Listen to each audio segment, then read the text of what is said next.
any sound yet, mother fluffers? Let me know if I got any sound. Oh, well, it's amazing. You guys in the chat missed one of the greatest starts to the fix that I've ever had. I've said all kinds of funny and super entertaining shit, but unfortunately, you're just going to have to carry on with the way it usually is. Dungeon Master Arm Wrestling. Tim, what a legend. Love him. Still had experiences there that we literally cannot unsee. I'm just having a few little IT issues here, which can literally cough. Wait a minute. What's going on with this computer? God damn it. I don't want more info. Bugger off. There you go. There's nothing worse than when you're on a live show and all of a sudden things start going titty-tit south with your IT. Yasim Vesterberg. What a great name that is. Tell you what, mate, never met you. It's a good name. Yeah, Tim, what an hombre. Bad things happened in the Iron House. Actually, not that bad. Really funny. Really funny stuff. But Phil Woody UK is in there with the spanner. Emir, your camera is like Tetris. Not actually sure what Tetris is, mate, but I got some good news on that. I'm getting an upgrade. I am getting an upgrade, ladies and gentlemen. The quality of all things on the Supernatural Strength channel is going up. In about 3 to 4 weeks' time, I've ordered a brand new laptop, which apparently will make all of this way better. No idea what I'm doing when it gets here, but I know a man who does. Laggy, the closer we get to the match, the more faith I lose in Ivan. Mate, Matyushenko's pretty good. Let's have a look. Anyone else joining? Richard, yeah, I think we got a couple of people joining later on, mate. But just at the moment, I wanted to start on my own because I got a couple of updates and things of that nature. As some of you will know, a couple of weeks ago, we had an event last week, so I couldn't get on here. But a couple of weeks ago, I told everybody about some shirts that I was going to give away to raise money for a female athlete here in the UK, junior athlete who is looking to defend her world title. And we're going to start that tonight. So just to let everybody know one more time, the next couple of weeks, we're going to run this thing. And in order to enter, first of all, let me show you what we got. Well, Yarn Wars, Deep Water, original garment. Let's not get any shot. There we go. Original shirt, C-shirt from John Zink. And also from No Limits, Devon Larratt. There they are. Still in the wrappers from the famous matchup. And we are going to be auctioning those off. We're going to be giving them away. We're going to get the girl herself to pick a winner. Anybody, in order to enter, it's a $20 super chat or more. We'll get you an entry into that. And we're just going to literally get the girl to pick from the super chats that come in. All the money will go to her to try and fund her international trip to get her over to compete. And that's how we're going to run it, guys. So if you want involved in that, this week, next week, you can super chat to do so. Let's have a look who we got in the chat here. I'm Historian. How you doing, brother? Hope you're well. I haven't seen your show for a couple of weeks, mate. Just been running around like an absolute blue-ass fly. But if you're not subscribed to the Arm Historian, please do get over there. Show the man some support. Does some fantastic videos. Got a really unique angle on things. Does his own thing, which, as you know, I'm a big fan of that kind of stuff. So really, really good stuff. And as Tim, the Dungeon Master, says, they're awesome pieces of arm wrestling history. One of a kind arm wrestling history up for grabs here. So if you want to be involved in that, remember the Arm Wars Deep Water shirts, famously worn by Devon Larratt, John Brezink, back in their 2008 match, the changing of the guard. We got their T-shirts from that event, and they are going to be given to one of you guys, one of the fans of the fix, one of the fans of the show. All you got to do, super chats coming in, all the money will go to the athlete going out to try and defend her world title. Junior athlete, UK based, and she's going over internationally or trying to raise enough money to do that. And we want to try and help her to do it, guys. So that's the plan there. Yes, it is Marco GT5 2008 match. That is correct, mate. That is exactly where they are from. So it's the Arm Wars Deep Water 2008 match between John Brezink and Devon Larratt, and those were the C-shirts. So each of the athletes get $3 3 shirts for a 2-day competition. We give them a shirt each day to compete in, and they've also got one for the media assignments. And to be honest, they didn't use the media assignment shirt. So I kept them, I put them away. And the idea was that I was just going to keep those for a little bit of memorabilia. I had a massive clear out to make some room at my place for my boys. And I found the shirts still there in their wrappers. And I thought this was a good way where we can do a little bit of good for a junior athlete who's trying to go out there and defend her world title and otherwise couldn't do so. So I always think it's nice if you can try and finance somebody, help somebody who is a little bit less fortunate in that respect and can't afford to do it. In this instance, I hope that we can raise enough money to do that. We also have a really nice gesture from Eric McAtee, one of the viewers of the show, and he's done a bifold, and it's a black and red unique bifold, high quality. And one of the people who chats in, if you don't win, one of the shirts will give away that bifold also. So that's how it's going to work, guys. And yeah, should be fun, should be good. Hopefully we can raise some money and get that girl over to defend her world title. Let's have a look. Calvin Jones. Oh, is this live? I thought it was another AI on God's promo. No, mate, this is the real me. None of that slightly London accent rubbish. This is the real deal. Let's have a look. Who we got in here tonight? US Liberty. Never forget special guest Paul Maiden. No Paul Maiden on an event, I believe. And they were over at Manchester Expo. I was over there yesterday watching some of the England's Strongest Man qualifiers. And congratulations to the guys who got through to England's Strongest Man yesterday. And the ladies today also. But I did see Paul over there at the Expo. So, guys, we've got King of the Table 11 coming up. And I'm a bit gutted, to be honest, because a match that I've been looking forward to massively, I know has been pulled, not taking place anymore. And that's a great shame for health reasons. Denis Saplenkov pulling out, and we won't get to see him compete against Aramis Gasparini. However, what a card that is. Fantastic matches on there. And to be perfectly honest, my favourite matches on the card are still alive. The ones I like the most, a little bit biased because he's one of our guys here on the fix, but it's got to be the White Oak. Love a bit of White Oak, and he's competing against Lachlan Adair. Great puller from Australia who's on the rise. And those guys mirror each other very much. So that should be really interesting, and that will go ahead. We're only a week away now. I think we fly out there on I think it was the 30th of May. Remember, if you're not familiar with the timings of this, we're talking about June the 1st. So a week Saturday is going to be King of the Table, and it's a great card over there. As we spoke about a moment ago in the chat, huge match left-handed over there also. Artem Morozov and Ivan Matyashenko will go at it over there, and that is a hell of a match. I'd love to know from you guys in the chat who you got. I know that's been back and forward. A lot of people believe that Morozov is just too big, too strong. And then you've got the other side of the card, the flip side, that believes that Ivan Matyashenko might have the kryptonite. We're going to find out, guys. We're going to find out very soon. Joe Nelson, excited to see the next Arm Wars that you guys just filmed. No two of the guys from Canada you had over. Can't wait to know who they pulled and the results. We are going to be going with Arm Wars Iron House in the second week of June. Obviously, we don't want to interfere with the King of the Table, guys, but Arm Wars Iron House 4 will be coming soon, and we will start to make an announcement about who's in the house. So Arm Wars members, you'll get that imminently, guys, and a little bit of news on that as well.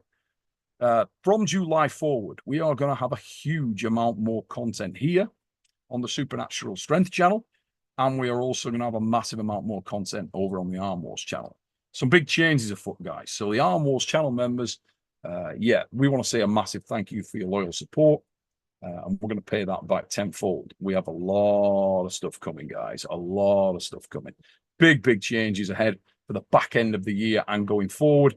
So expect to see a great deal more content generally. And also here on the Supernatural Strength channel, we're going to be doing a lot of the arm wrestling stuff, but also some general strength content as well. I know I get asked a great deal about why I don't do more strength content, get some of the world's strongest men competitors on here. A lot of you guys want to hear from them. I got a massive amount of messages on that. And we do try to listen whenever we can, guys. We're going to get some of those guys involved. A lot of people very keen to hear from, speak to Mark Felix. Mark Felix is a guy that Devon Larratt has spoken about a great deal of times, and the potential that Mark Felix has. For those of you out there who don't know, Mark is a phenomenal strongman at 58 years old, and he has been to, I think, 17 or 18 World's Strongest Man finals. One of the legends of the sport. But the big thing, the big calling card for Mark Felix is that he has got some of the strongest hands in history. Unbelievable, massive, and crushingly powerful hands. Anybody that's gripped up with Mark, the first thing when you're an arm wrestler, you think at that time is, my God, this guy's potential must be off the charts. So we figured, why not try and find out? And we're going to try and set something up in relation to that with Mark. I've also been speaking to a lot of the other UK athletes from the strongman world, and also international athletes from the strongman world. And we're going to do a little bit with those as well. So a huge buzz of excitement around crossover potential in the sport right now. I know Devon has just been out with Brian Shaw. Obviously, we've done some stuff in the past with Eddie Hall, and there's a lot of excitement around that kind of thing. So it's about time we find out, and we do a little bit of a tour around, see who's got it and what we can do to make that thing go. Let's have a look what we got in the chat going on, because it took my eyes off it a little bit there. How are you guys all doing tonight? Anyway, hope everybody's well. A little bit of a quiet time, but I got a message before I came on here actually tonight, which really drew some interest. And just gonna look at the circumstances in relation to this. Let's have a look. So Nathan Williamson sent over a note and basically told me that Jocelyn Bryson from Canada actually beat Sarah Bachman yesterday in the round robin. I haven't seen that match, but that is extremely impressive if that's the case. So, yeah, congratulations, Jocelyn. Doing anything with Sarah is very, very impressive. She's a solid puller. And as I understand things, it was a really good match, really good encounter. But Jocelyn looked dominant in there. So that's one I need to check out. Just to let everybody know also, the film version of the Devon Larratt and Kamil Jablonski match was actually launched yesterday. So if you haven't seen the film version of that epic, historic matchup, get over there, check it out. Free to view now on the Arm Wars channel. You can go over there and look at it when you've caught tonight's show. By all means, get over there, check it out. Hell of a match. Incredible circumstances over in Vegas. Yeah, something I'll never forget. I haven't got over it yet. The Claymore. How you doing, mate? Their hands are good for not grip specialists. Their hands are good for not grip specialists, non-grip specialists. I'm assuming he means there. Armwrestling Daft, Mark is insane. Incidentally, casually walked past him earlier at the Manchester Fit Expo. Mind-blowing dude. Yeah, got very big, very, very powerful hands. And it'll be interesting to see. Obviously, Mark's 58 years old. I know that he's pursued strength sports with extraordinary vigor and massive commitment throughout his life. Whether he's got the desire and wherewithal to throw himself into arm wrestling, that's a very, very, very, very different question. But the guy's potential is off the charts. His hands are something special. There was a big buzz around Khaled Dashel when he came into the sport, just because of that strength, just because of the hands being otherworldly. There is a chance that Felix had stronger hands. What can that guy do? And he's got great levers also. Long arm, long forearm. Let's catch up on the chat a little bit. A million. Thank you, mate, for your super chat. Really appreciate that.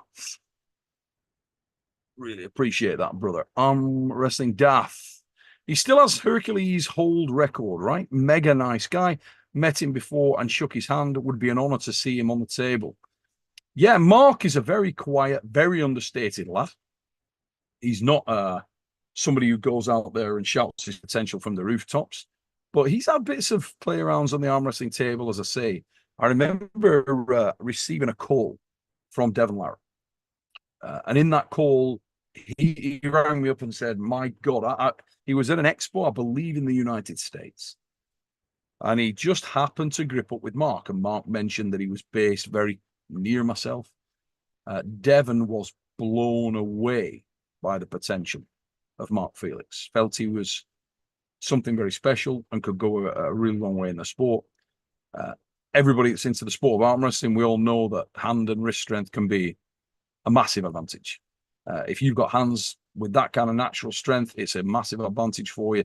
And I'm sure that Mark can upsell a lot of people if he chose to get involved in this sport. And in the Masters division, Jesus Christ, who would want that? It would be absolutely unbelievable to see a man of that caliber of strength sports come over here. And I personally would love to do it. We're also going to go and have a word with some of the other strongman potentials here in the UK. I'd love to get up with the Stoltman boys. A lot of people don't know the general strength commitment of the Stolts outside of strongman, involved in a lot of stuff, always been completely immersed in strongman, particularly successful there in the last probably 3 years, where we've seen Luke get a couple of Europe's Strongest Man titles. And very recently, spoiler alert coming, guys, if you don't want to know the result of World's Strongest Man 2024, please switch off now. There you go. Yeah, Tom Stoltman making it 3 times World's Strongest Man only a couple of weeks ago out in Myrtle Beach. So it'd be great to get up there with the Stoltman boys and spend some time with them. That would be fantastic. Not to mention, if you look around the world at the moment, there are more than a few ripples, guys, for strong men coming into the sport of arm wrestling. A lot of potential for crossover. We saw Konstantin Janashia spends a great deal of time on the table with, well, to be honest, with all the Georgian team, but Saganashvili is a very close friend. And I do believe that Janashia is interested in arm wrestling. Couple of guys that I really think are remarkable talents. Kirill Sarytyev. What an absolute animal that lad is. And if you've never met Kirill, he is a fantastic guy.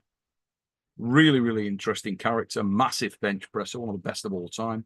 Also someone who's shown a great deal of interest in arm wrestling. So we're getting people coming from other strength sports, and it's exciting to see them coming, guys. Let's have a look. Oh, yeah, there you go. Stego Ponyboy, Konstantin Janashia. He's around it.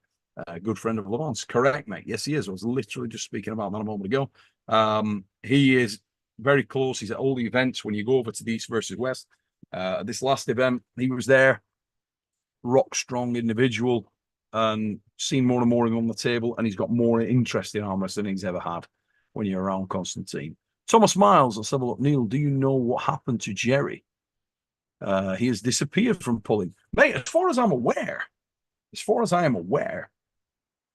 Jerry Carteret is scheduled to arm wrestle against Alex Kadeka, or Kadetcha if you're in England. And I believe that match is going to be in the States. I think that match is scheduled to take place at East versus West. What will that be? East versus West 14, I believe, which is over in Florida. And I think it's in August. I'll have to tell you the exact date. I do have it. But I think that's a set match. If you watch Engin's stuff, I'm sure he would tell you everything that's going on there, but I'm pretty sure that is a set match. Carteret and Kudeka will be pulling over there. What else have we got in the chat here? Oh, Clerks 93. Neil, who wins? Bowen versus Schoolboy. Interesting matchup. I mean, hats off to Ryan, working very, very hard at the moment. Clearly putting in a great deal of effort and getting stronger. I've seen some stuff with him training over there with Lachlan Adair. Looks very, very strong. Ricard Boardman also training with those guys over there. Very strong training partners. And as everybody who's a fan of the show will know, I'm a firm believer in the fact that iron sharpens iron. If you were training with high-level lads, you yourself will improve and you'll push them forward. It will be interesting because one of the things here is the pressure gauge goes up for both men. And I do think that Ryan ordinarily deals with that pretty well. I think when Ryan loses, it's usually because he tops out in terms of his ability or potential at that time. But he is on the climb. He's very committed. I think that Alex Schoolboy has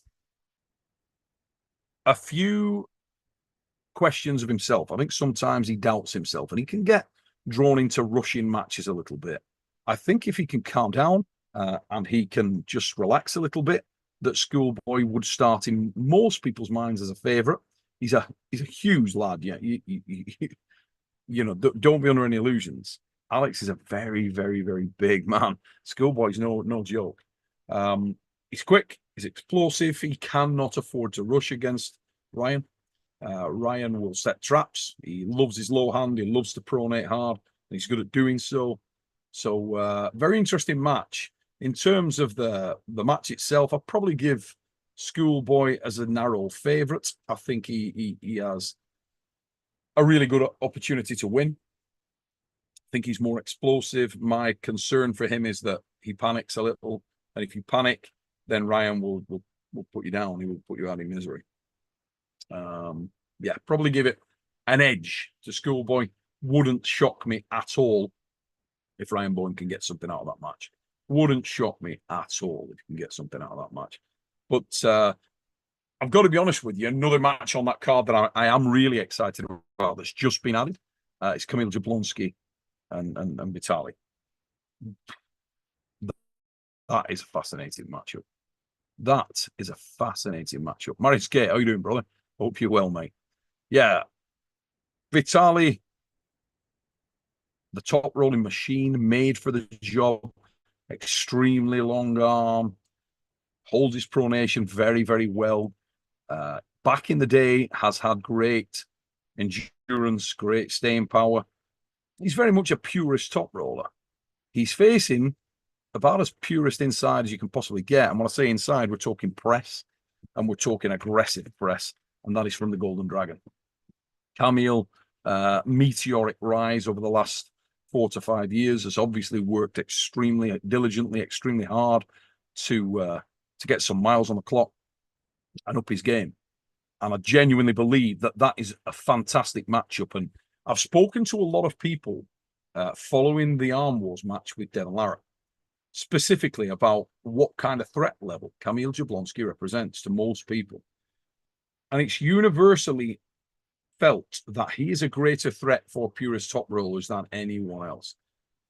And it's if you look at the skill set of the presser, if you look at the acid test for the presser, it'd be hard to find one tougher, with the possible exception of Alex Kadeka, just because of the weight, than Vitaly Laletin. Vitaly is tailor-made to top roll people, and he's a giant, massive guy.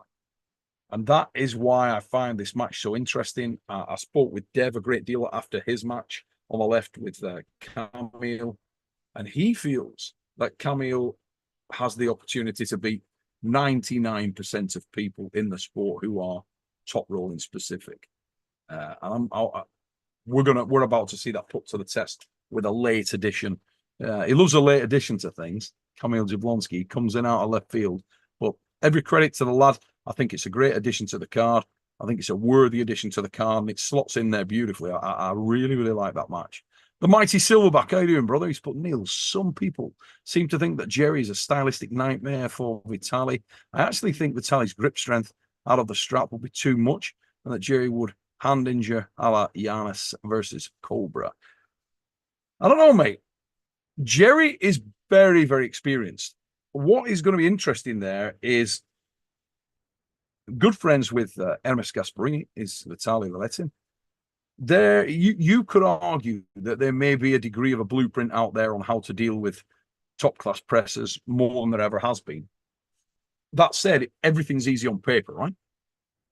When you get in there and you try to actually perform that function, actually get in there and do it, it can be a bloody sight harder than you think. And I think that it's fair to say that Vitaly Laletin has never faced anyone quite like Jerry. I mean, let's look at this and break this down for a moment, guys.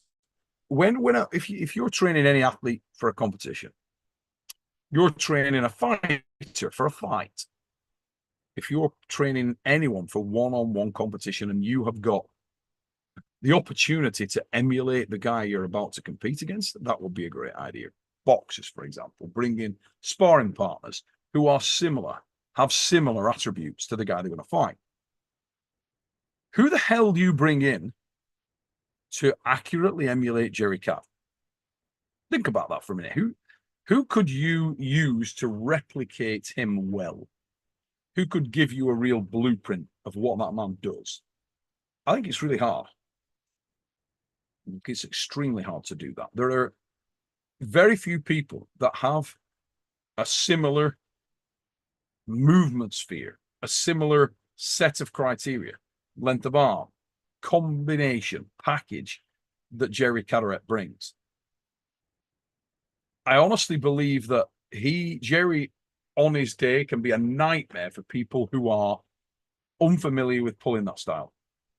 And to start your career of facing top-level pressers with Jerry, wow. Jerry is a beast when he's on fire. And he's got some great wins against exceptional top rollers. And I'm very, very keen to see where Jerry's at. I think we're going to get a really good measure on Jerry very soon. Jerry obviously competing in the US, as I said, in August, and he's got a great match in Alex Kadeka. That's an interesting one also. You would think that. What we've seen of Alex recently suggests that he has a little more willingness to come in and go forward, to come in and connect on the wrist. The old adage with the press is that the best way to combat it, if you can do so, is number one, obviously, you try to ensure that you keep the person as squared up as you can, keep them outside the shoulder. Also, there is a big problem. Let's just let roll in. Also, there's a big problem if you try to run backwards too much with the press. Ideally, guys, you want to ride this bone right here. Just stay on the join. Hey, mate, how you doing? Hey, Neil. How's life in the fast lane, Rolly? It's tough. Going to let you into a little secret, mate. Came on here tonight without the technical director present. Immediate IT issue. No sound. No sound. Where'd that come from? No sound. Just threw me. Threw everybody in the chat. It's amazing as well because I was coming out with some amazing, good stuff. And these guys missed out on it for at least like a minute. And I don't know. I didn't fix a goddamn thing. I just pressed a few things, mucked about with wires, and thankfully it came on. I've no idea what I was doing. Not a Scooby, mate. Jake Ward in the chat. Aussie arm wrestler. How you doing, brother? Hope you're well. I don't know whether Aussie will be going live after the fix, but he often does, guys. If you're not sub to Jake, get over there and do so. Aussie usually goes live straight after this, I should say. Jake, let us know, mate, if you are going live. So I'm not talking total bollocks if you're not. But hopefully Jake will be going live after this, and you can make it a Sunday night of Arm Wrestling Carnival. You can go straight from us over to Jake. Sunday night. Mate, Europeans, what about Team Latvia? What's going on? Could have done better. Tom's got the pin on. Bad dude, huh? Mate, that one sent shockwaves through the yeah. Well, everyone, people sending me messages saying, what the was legitimately a win, and I'm like, well, it looked it. All I can say is I just saw it on the little short that was put out. Yeah. I didn't see sort of the match in its entirety. So what were the circumstances there? So like without the strap, like Tom's hand is crazy strong. Yeah, was there any extenuating circumstances? Were like really tired, or was there something, or was it just a legit he kicked his ass? No. They met like maybe second match, and everything else for Jacques was easy, for Tom's was easy. And Tom's without the strap, he kind of took him there. And then Tom's started in a strap. It's very hard to top roll. You kind of have to go over his pronator more than you want to get on Jacques' hand. So he kind of got stuck, made a foul. Then Jacques got a foul. And then the second one, Tom's he thought, like in his head, he wanted to readjust here. And while he went there, he readjusted. And when he was coming up, Jacques went over the elbow. You know, he get an elbow foul there.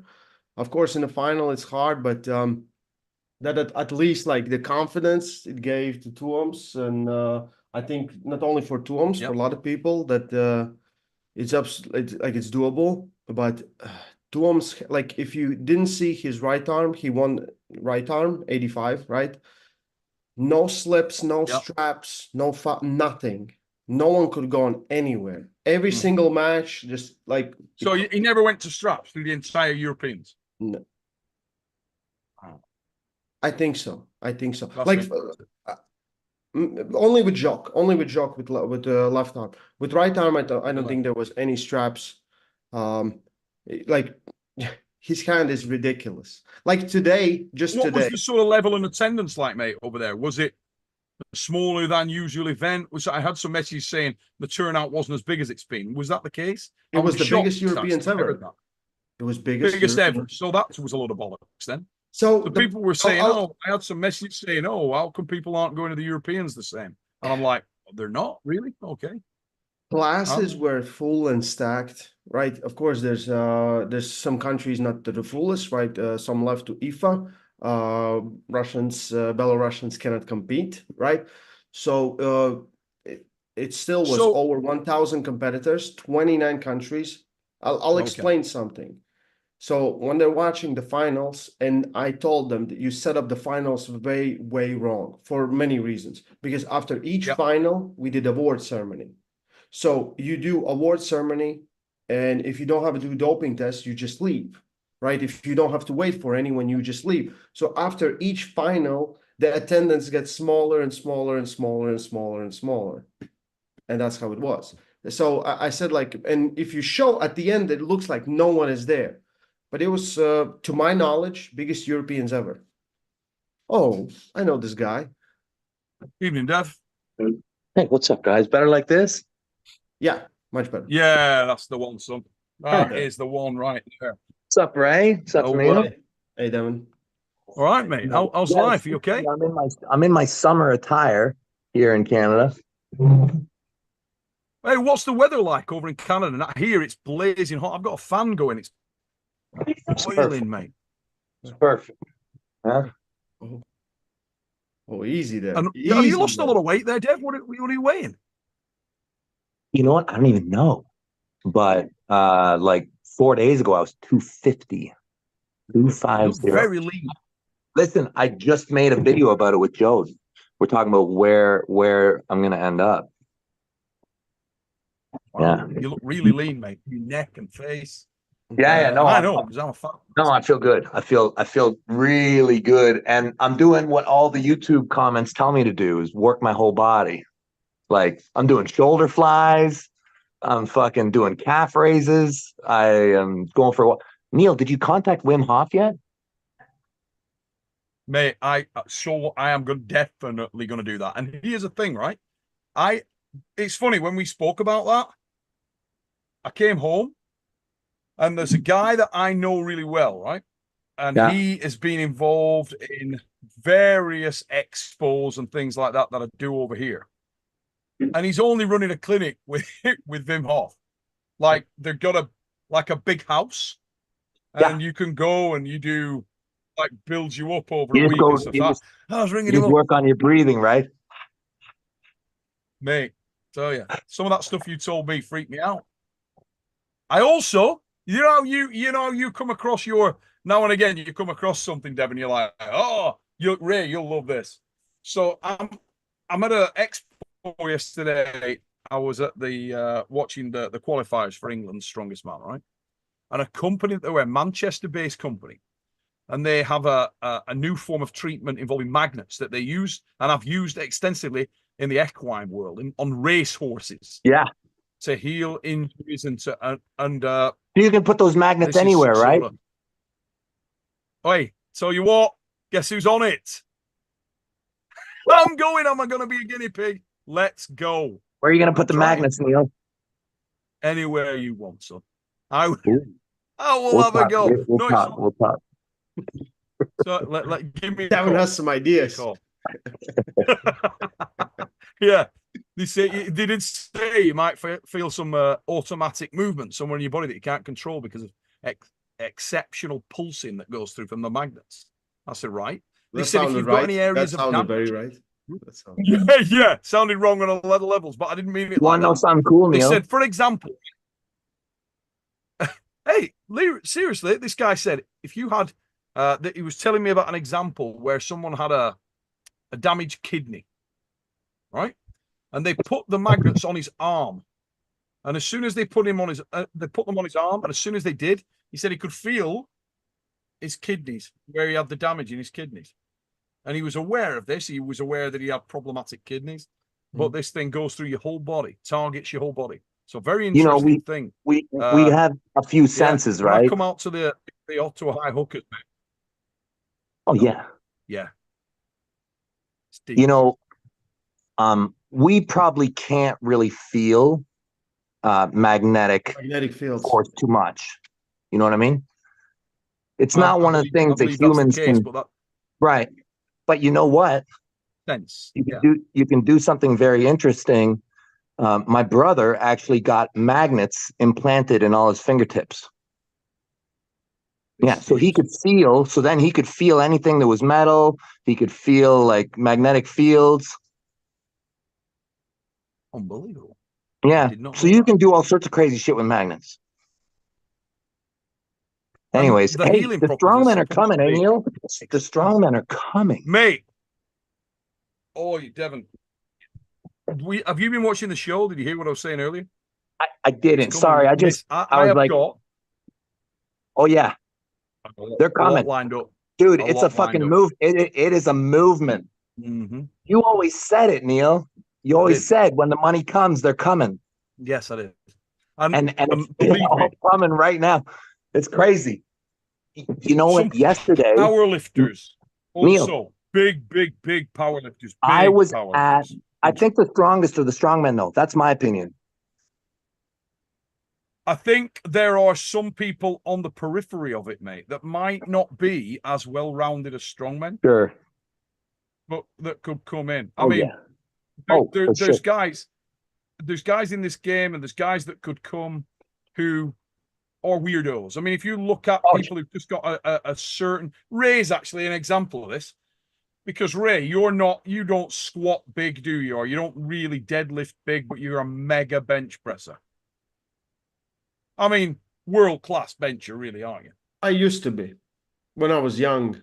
Pound for pound. I'm gonna be again. Now, young? Yeah.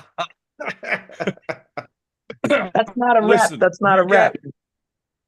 You get guys that are on the periphery of powerlifting and strongman, but maybe built better for arm wrestling than they know. It's an easy crossover. Yesterday, I was at the Fitlog Classic in Quebec City. Okay. It's a good tournament. Really good. Like the level of arm wrestling in Quebec is really, really high. There's tons of guys you don't know about, but they're really good. Anyways, the super heavyweight division, the first and second placers in one of the classes, the other class, the guy wasn't, but the first and second were both strongmen. And they've both had like 4 months in the sport. It was both their first tournament. Holy first shit. and second. They beat Roll First, Pullers. they beat everybody. They're fucking huge, man. They're like 6'5", 6'6", and like 320, 340 pounds. It's like, old, Def? Yeah, and they're athletes. You know, it's like these guys come in the sport, the super heavyweight division. They were 4 months in the game. Yeah, 4 months. In strongman. So how old were they? We got a guy in Quebec right now. His name's Cedric. He's been arm wrestling like 3 months. He got second place in the Quebec Nationals, and he almost beat Sylvain Perron, who's in form right now. Bloody hell. Yeah. Yeah, mate. If you build they're coming. The strongmen are coming. Yeah, and others like them. It's like, remember we were at East versus West and we met the kid who was a football player. Maybe he was just a fan. Had the dreadlock hairstyle, good looking kid. He was outside the front, really tall, like your height. Oh, yeah, of course. Yeah. Guys like that. Yeah. I Yeah. met Ray. in Germany, I think, what is it, 19-year-old, over 2 meters, just been pulling for a little bit, tower, crazy. Just I think after like few months won the national novice juniors. Like I think the giants are coming. I think they see the Yes. Yes. potential here, right? Because it's like I'll be honest, like it's much harder. It's much harder for a smaller guy to be very fastly, very successful than a bigger guy if that bigger guy is athletic. If the big guy is athletic, and that means like he has coordination, they can go like this because they have already so many things ahead of everyone else, right? The leverage is the leverage, the Massive size of the advantage, hands and man. everything else. Yeah. I'm coming Size down to matters. you, Anybody who Ray. tells you it I'm doesn't. coming down to see you. Oh, 90. We meet at 90. You have no chance. I'm gonna be nothing but skin and bone. That's it. Not even any muscle, just willpower. Just Yes, bone. I'm just gonna want to beat you. I'm not gonna. Yeah.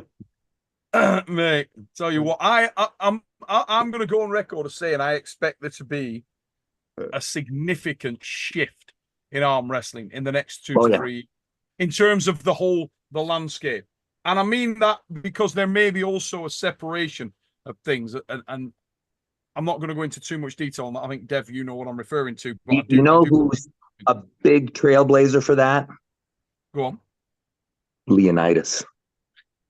Hey, I wanted, just like on my mind, I wanted to speak about that right now. So Yeah. we're talking this because we had a lot of times, a lot of big athletes from different sports are coming into arm wrestling. They don't stick around for long, or they cannot achieve the level that most people are trying to achieve just because they're big, right? Yeah. And it comes with, like, everyone's talking Brian Shaw, he will beat Levin or something. Well, if Brian Shaw doesn't become arm wrestler, he will never beat Levin. He needs to become an arm wrestler. You know what I mean, right? How like everyone's talking like, oh, Schoolboy is not in shape, or Schoolboy is bad. No, Leonidas is really damn good.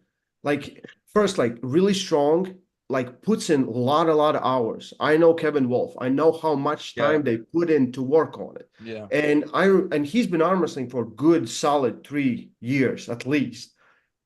All the time. And that was, like, you can say that was a fluke. Oh, hold on. You think Leonidas has been solid for 2 or 3 years? No. He was slowly. You know how it is, like, you have all the power. Your body just needs to learn the movements, the correct. They Because arm turned him into wrestling, arm wrestling. yeah, the arm wrestling is nothing else than a chain of muscles working together. Now right? you got this incredible athlete, dude with crazy levels of strength. Did you see his 165 lift? Yeah, It's pretty good, right? not bad at all. No, It's pretty fucking good. Mate, you heard the well, it wasn't a rumor. The fact that he was training right up to the day of the competition when we were at East versus He West. always does that. When he came to Canada, there was a break in the tournament. He went to the gym and had a workout. Yeah. I mean, what the fuck? No time He's wasted. looking long. That guy is looking long. Mate, that's He's not taking a day. He's not taking a day off. No. Mindset is different. I think after he beat Larry in King of Table, and then got these opportunities, like he took it way more. I think he started with it. Yeah. And it's just grown. Well, let's be honest. How many times do we talk about this?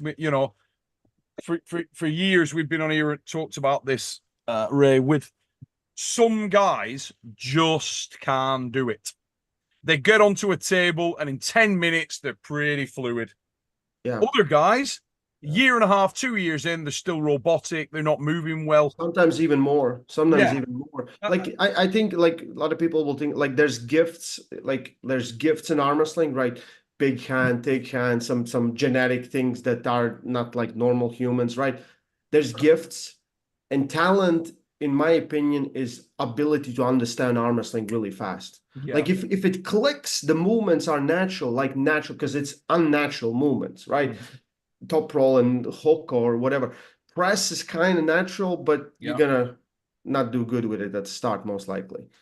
So I think that is talent, and most people that I know that been very successful very fast had that talent. They were like this. Then you don't have to spend time learning it because you know it, right? And you can just keep on getting better. So I'm going to start. Great right? body mechanics. I'm going searching, and this is going out to everybody. If you know where these guys are, tell me. We'll come, because I am going. I'm serious. I'm going to search the world. That sounded really, really right. I'm going to search the place for savages. I'm going. You know, someone sends us a video, and we all come. I am. I'm committed to it. I'm going out and I'm going to find freaks. I'm going hunting savages from different groups, and I'm starting with strongman. I think what happens next is the classes get popular too. You know, that's the thing. In every country, we need to numbers are so up. It's crazy. I was like, if you watch UFC, it took a while till the lightweight, welterweight guys, right? But all you need is someone. I think you need someone with charisma. You need a champion, right? It cannot be someone who loses and has charisma. You need the champion with good charisma and who, you know, love him or hate him. The best is to be split 50-50, right? But that's what we need, and then people will pay more attention. How many of those do you think we've got in different classes now? I mean, obviously Devon's made a great impact universally. He's the GOAT. Hopefully nothing happens to him. But how many other guys have you got there that I think we've got some really solid characters in the game now. We need to shine a light on them, and I'm going to do everything I can to do it. Big Loz. Loz, if you want to join, mate, I will ping you a link because I would love to have your thoughts on this. Let me know, Loz, if you want to jump on for a minute, mate. I think we've been a little bit too USA and English speaking centric, you know. I think that we really need to recognize the talent where it is and go get it. You know who I think is super freaking cool? Go on. Kalyanchenko. Yes. Yeah. I love this match with Travis. Him and Travis. Yeah. Who's going to win? I mean, right now, you'd have to be good. This is your left arm match, isn't it? No. I think it's right. Right arm match. I mean, you'd have to think that Kalyanchenko starts as a favorite, to be honest. Kalina's got a lot of options. He's got to press. Yeah. I think you've got to be a little fair on Trav also and not push too hard too early. And the fact that he's taking that match as a gamer, good on you, Travis, because that is not an easy match. No. Kalina's a beast. But that's I can't wait to get Travis back on table. I think it's something arm wrestling world really needs. Yes. He has one of those personalities that, again, a lot of people will be split in half, love him, hate him, right? But he's polarizing as hell. Yeah, but we need him. We need him. Listen, young man. Who have you got in that one, Ray? Who do you think wins? Right now, Kalyanchenko. I want to see Travis with traps and in shape, and then I'm gonna pick him. But right now, Kalyanchenko. Dev, who you got? No. You got Travis, haven't you? You got Travis. I want to see. Look, I actually really like Sergey. I think he's really, really great. I think he's got a big future, but I would love to see Travis come back and win. Oh, I would. I'd love to see it, not because just treat it like an arm wrestling match. Absolutely no interest really in terms of who wins. I couldn't give a shit. It's just an arm wrestling match. But I genuinely think that Travis will struggle because Kalyanchenko will drop the press on you. And I don't know where Trav's at. I don't know where he's at. I'm going to be doing something probably, which I'll need to speak to you about, Dev, in October with Travis. So we have the London football event. So they come over and they play some games here, and the Bears are in London. It's like October, and there's an opportunity there. Maybe we put something on at that time. So, but I don't know where Travis is at. I don't know how hard he's been training, really. Well, it really sucks to get embarrassed on the main stage of East versus West. I don't know how much they're paying him, but probably he's not going to show up unless he thinks he can win. Well, I mean, I know he's done it in the past. I just think something's different. I do. I don't think he needs the money that bad. I don't. If Travis came in, the guy we know comes in there, I mean, anywhere near the guy from 2015 WL. He was better in 16. Mate, he was a in last events, 16, like 16 was his best year, I think. that guy runs over Kalina. He just does. Yeah. No, that guy runs over quite a lot of people. Most guys, actually, yeah. I mean, yeah. Very few people beat That's him. a good level. That's a good level. Can he realistically be there again in that? I don't know. He was talking all the time on last event, like he wants to get back. He's like, okay, wait till I get back. Should I get back? All the time. So, well, it's hard not to, isn't it? I mean, I'm a fat cripple, and even I want to do it. I don't have a wrist, but when you go out there, you can't. You're like, oh, you want to do it. I want to do it. Go to the weight classes. Oh yeah. Go to the weight classes. Oh, who we got? Big lungs. Get some more stem cells in my wrist. Get some more bloody magnetic therapy. I will try it. What's up, buddy? So, ladies and gents, if you're not familiar with this guy, you bloody well should be. This is Laurent Chaclet, who is a world-class, legendary strongman competitor and is now an arm wrestler also.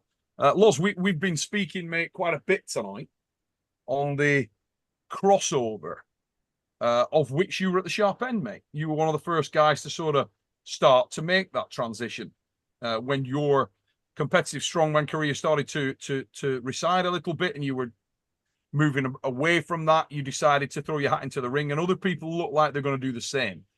I'd love to hear your thoughts on it, mate. Just get what your opinions are on what the potential is outside of the guys we know. Everybody's talking about Ryan Shaw, Mark Felix. You said all the guys that we know. What about below that? What about, you look at the official strongman games and the depth of people that show up at these events.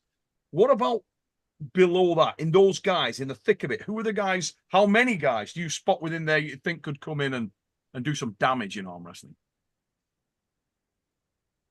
I can't hear you, Lars. Can't hear you, Lars. Can't hear you. Yeah. He probably set that up the same way I did tonight. Don't worry, Lars, because we couldn't hear anything when I came on tonight either. Keep doing a bit of test. Sing us a little song. It's connecting now. It's showing connecting to audio. Yeah. One moment, mate. Where's Lizzie Lozzie when you need her? What is this with UK? I'll tell you something. I saw somebody was sending me a video of a Swedish dude, a Swedish strongman. He just did something with Magnus. That guy looked incredible. What's his name? Do you know? Give me a second. Let me know. Yeah, try and find out who that guy is, because I bet we know him. I'll tell you. If he's an established strongman, we will know him. Yeah. Let me see. My buddy Otto is just sending me all sorts of stuff. Can you guys hear me now? Yes, mate. Laws, we got you. Sorry, I don't know what was going on with my. Laws, we got you. I don't know. I had the exact same thing tonight. I think my computer got heat stroke. I think my computer got heat stroke. I think my computer got heat stroke. I think my. How is that looping over many times on the who's got? How is that looping over many times on the who's got? How is that looping over many times on the who's got? How's that? I don't know. Someone has it open, so why is it open? Someone has it open, so why is it open? Someone has it open, so why is it So, yeah, enter back Sim Johansson. What's his name, mate? Say again. Sim Johansson. Sim Johansson. Sim Johansson. Yeah. You know what? Yeah, he did work with Magnus Midtbo. That dude looked like just a giant, healthy guy. And did he want to arm wrestle? Just strongman? I haven't seen the video, but he's doing grip shit. He's doing climbing stuff with Magnus. So dude probably had, I would love to see Magnus Midtbo get into arm wrestling as well. Oh, he's Can so you strong. freaking imagine, mate? He's so strong. Some of the climbing lads are a bit unbelievable. Did you see the guy? Did you see the guy that I found down in Detroit? No. Climber? What, like a indoor climber? Like a pro, like a sponsored climber. Oh, mate, get him in because Listen, he's already in. You know who he trains with? He trains with Tug Lord Robert Cunningham. Mate, I think that is another huge area of crossover. We go to the bouldering wall with my boys. This guy, some of the dudes. Oh my God, dude, Neil, this guy's name is Noah. I think he's 6'6". Guess how much he weighs? Go on. And I'll tell you, he's got big arms. 187. Oh, come on. Yeah. Roger Cangingham. You guys hear me okay now? Got you, now we got you. I don't know what the hell was going on then. So, no loop. Did you get Lizzie Lozzie to just look at it then? Yeah, it just needed her to sort it out. That's all it was. Get a bit of Lizzie on it. Not a problem. Sorry about that. Loz, could you hear us earlier when we were talking? Yes, yeah, I could hear you guys. Obviously, I was watching, and I've seen this sort of, the talk of obviously Brian Shaw coming into arm wrestling, which is really exciting. I think it's cool that we're seeing like a lot of the strong men stepping over. And I think you were saying about the kind of level below the pro guys. Yeah, the depth, that sort of OSG type look. When you go over to these events, there's so many people that aren't necessarily visible at the giant shows, at the Worlds, at the Show Classic or Strongest Man on Earth. We're not seeing these guys, but below them, there are so many guys that are absolute weirdos. How many do you think could come into this game and do something, mate? Well, it's an interesting kind of conversation because we talk about it with people coming into strongman, who from other sports could come in and do well at what we do. But I think we're in a generation where there's so much talent. But if you want to be good at any of these sports, you really need to kind of commit and focus on it. And, I don't think you can kind of just step in and dominate. It's going to take time to really develop. And, someone like Leonardis, who's he's doing amazing. He's a young man still. Someone like Brian Shaw, if he wants to do well in arm wrestling, is going to have to commit. And almost for an athlete as good as he is, he's going to have to take a step backwards, which is very hard mentally to do. And I'd be interested to see if he can do it. Physically, we know he's gifted. I mean, 6'8", 400 pounds, absolute monster of a hand on him, huge forearm. He's got, absolute beastly power. But he's not going to just step in and destroy everyone. It's just not going to happen. I mean, and I think one of the worst things for someone like Brian, I had this a little bit, and I think I've seen it with like Larry. When you're new, when you're coming in from another sport, you're strong, you're recognized, everyone wants to help you and give you advice. And that can become a bit too confusing. I've made more progress in the last 3 or 4 months, just simplifying everything and just listening to the guys in my club rather than taking advice from all these different people and kind of just blowing up in my head and thinking, Neil told me to do this. Devon's told me to do this. Coach Ray's told me to do this. And then your mind's thinking, well, I don't know what the hell I'm doing. Whereas I've kind of simplified things. And I feel in the last 4 months, I've made more progress than I did in the last 2 years. Tremendous, mate. And that's the fact that you've just stuck to it and you're diligently hammering away. It makes all the difference in the world. We were talking about it a minute ago. Some people just, they pick it up. Others, it takes time. But I think Leonidas has been a bit of a phenom in that respect. I know he's committed and Kevin's been doing some good work with him out there. Just before we go any further, Alex. What's up, guys? Fix, mate. If you don't know the Lion Pride, what the is your problem? Get over and sub to the Lion Pride, ladies and gents. Alex is my guy. This guy is Iron Dick. Over in Vienna, they got a pride. Lion Pride. Get over there. Sub. I'll put the link in the description. Get it done. Thank you, Neil. Thank you. Now, I was driving like crazy, man. I don't know how many tickets I will get, but don't say that. Do not have got a ticket because you're rushing back for the fix. So, Alex, do you know Lawrence Charlet? He's the guy straight above you on my screen there. I was listening the whole time, so I'm in it. Very good friend of mine over here in the UK. To listen. We work on the strongman shows on Giants Live together. Loz is a world-class strongman. He's a strongman legend, actually. Not to put any finer point on it, former Europe's strongest man, absolute rock of the game. I think you know this bald, skinny guy. Who the is that guy? What's going on here? What is Auden doing there in the back? Auden's just firing a few Last minute reps now. Is Auden June ready? Is June Auden 15th. Hey, I'm still trying to get over to that. I'm still trying to get over to that. Might get Rolly Ray in a suitcase and we'll go to all mates. Rolly Ray, obviously you know Rolly Ray, Alex. Of course you do. Of course. So we're the topic of conversation tonight, Alex, and by all means, bit of fixed etiquette is that there is none. Just dive in if you feel like there's a comment. Don't worry, don't stand on ceremony. Just chuck your opinions in. We're talking about crossover, mate, and we're talking about the emergence of talent from other strength sports. Myself and Dev and Ray a moment ago were talking about strongman, hence the arrival of Loz. We also talked briefly about climbers. Climbers, man. The indoor climbers, boulders. We think there's an enormous potential there. Magnus Spitmo, but we're talking about Magnus Spitmo, obviously world class, small guy, unbelievable power to weight ratio. I was saying, we go to, myself and my sons, I take them to a bouldering wall. And some of the guys there, they had the British nationals there a few weeks ago. The British national team were training there. And the level of the top guys, these guys are holding onto tiny holds with a couple of fingers, guys weighing 80, 85 kilos with ease, pulling themselves up. No problem.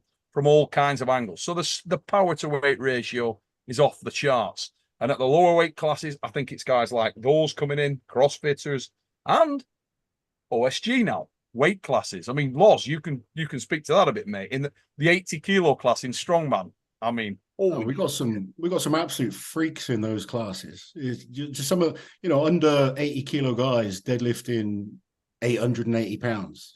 It's just insane. It's nuts, isn't it? Absolutely. The tournament I was on, like one month ago, first place strongman guy.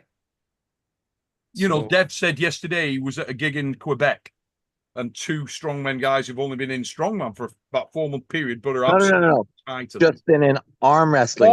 For 4 months. Excuse me. Won the against pro pullers. Yeah.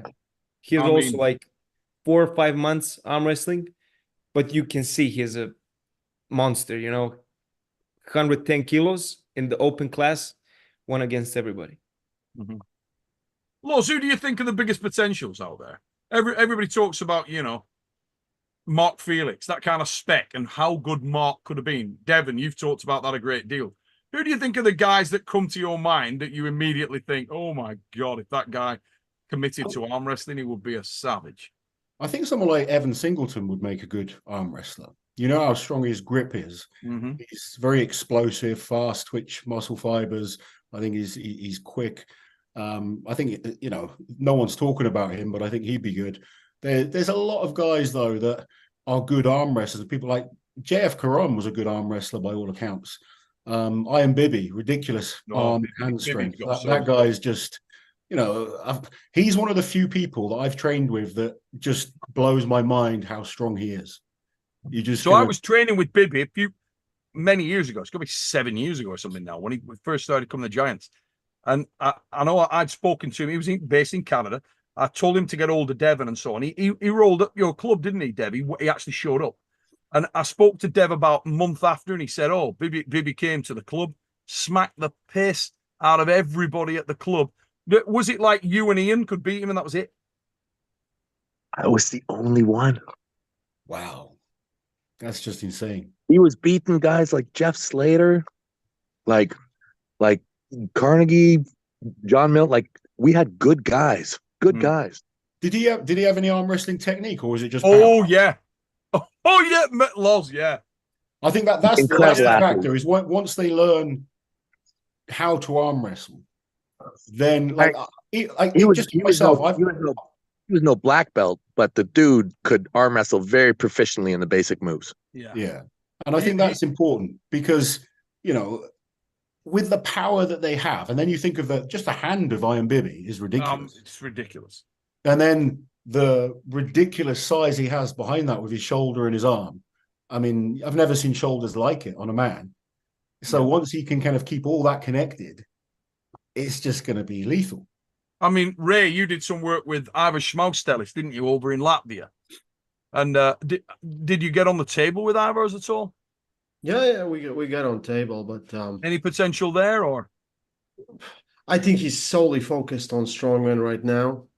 You know, if one of them, like, they had arm wrestling training before they started a lot of stuff. Lawless was one of, like, he was arm wrestler, but I think before he became yeah, good strongman, right? This is what Devon speaks of, right? Holding on. A lot of guys still want to hold on, yeah, especially the climbers, because, like, if you learn this your whole life, right, then someone says no and stop squeezing, you're trying to contain. Learning control is very hard, and those who succeed are not a lot. This is why, like, I see a lot of times I'll see guys with great, like, if you do them, like, they will do some arm wrestling exercises, they especially you have long fingers, big hand, like, nice. Someone hits you sideways, your pronator doesn't hold, right? So it's really, for me, it always comes down, like, is the guy willing to learn? Is the guy willing to learn technique? It's like, it doesn't matter that you're big. You go to jiu-jitsu, someone's going to choke you out. And in arm wrestling, someone's going to pin you. More than, and you're going to get tired. And then you're going to get pinned again. And like Law said, like, you need to take a step back, enjoy the beating, right? And there's some people who like the challenge, right? Problem is, if you don't see, like, you don't see yourself progressing. I think one thing for Larry was very hard. He was put versus very good guys from early on, right? Yeah. But if you go to a normal average club, most clubs will not have, like, 3 world-class, armor. They will have, like, good arm wrestlers. Okay. And then you slowly kind of, okay, I understand my level, I understand their level. Then you go to competition. And for Larry, it was like Devon Larratt, Levin Saganishvili, Michael Todd, right? Mm-hmm. So, and your expectations is this high, and it's not an easy road. It's not an easy road, and not everyone gets it. We see this a lot of times. I still think Larry did really, really well, and I don't think it's done for Larry. I just think he's got a ton going on, like a ton. And I also think that, he's just newly married. I think there's a ton of shit going on in his life. I don't think we've seen. I don't know if I'm allowed to say anything. Larry is far from done. Oh yeah, not at all done. Wait till the end of the year, and I think we're going to see a very nice version of Larry Wheels. I'm just explaining the situation, right? Because Larry was like... It sounded like you wanted a match with Larry, Coach, right? No, thank you. I'm good. Sounded like you were calling him out a little bit. Well, at first I'll beat you at 90, and then I'll you got no chance at 90. 91. Skin and willpower. Skin and willpower can't be beat, man. You would at 90 kilo, you would be skin and willpower. I tell you what, Neil, listen, just wait for it. Just you wait for it. Are you actually going to do that? I hope you know what fun is it to do what Devon, is expected? I think you're too scared to come to 90 to face me. Motherfucker, you 90 kilo sub 200 pound men. That's funny. Mate, I'll tell you what, that would be ridiculous. You made 90 kilos, mate. I mean, I made 90 kilo when I was 18. Your knee is like 88 kilos. That'd be like Loss making 90 kilos. I'd be dead at 90 kilos. He's 90 kilos when it's wet.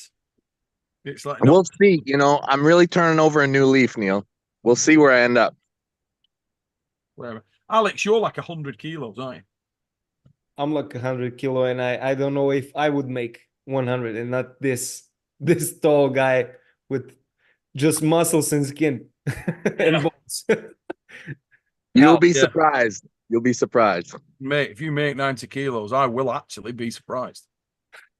Please me too, but I keep saying, please don't encourage him. Don't encourage him. I just don't know how you do that. I don't actually fit. I've got to be honest, Matt Mask. Sometimes you see Matt Mask on a scale and you're like, what the fuck? Where's the strength? He's super light. He must have like balsa wood legs or something. He has weird frame. He is very weird. Right. Weight is deceiving with Matt. The one thing I've noticed with the arm wrestlers, though, is you guys, it's not like strongmen, because when you see a 90-kilo arm wrestler, you're like, this dude's big, but they got no legs. No legs, though, yeah. They don't need the legs. No. RVJ's got very small legs, but a fantastic upper body for the sport of arm wrestling. Long lever, elbow to knuckle, big hands. Very good distribution of weight in the upper body. You know, so Matt is another one of those. He's got fantastic leverage. You look at his forearm, hand, wrist, huge. And you see him on the scale and you're like, how the friggin' hell did that man make that weight? Taras used to be like that. You'd see Taras in the lineup at the WAF, you'd all be stood on, and you have you'd look down the line and you'd be thinking, oh yeah, it's a pretty solid lineup. But then you get to Taras and you'd be like, how is he in this class? The man is literally twice the size of anybody in the class.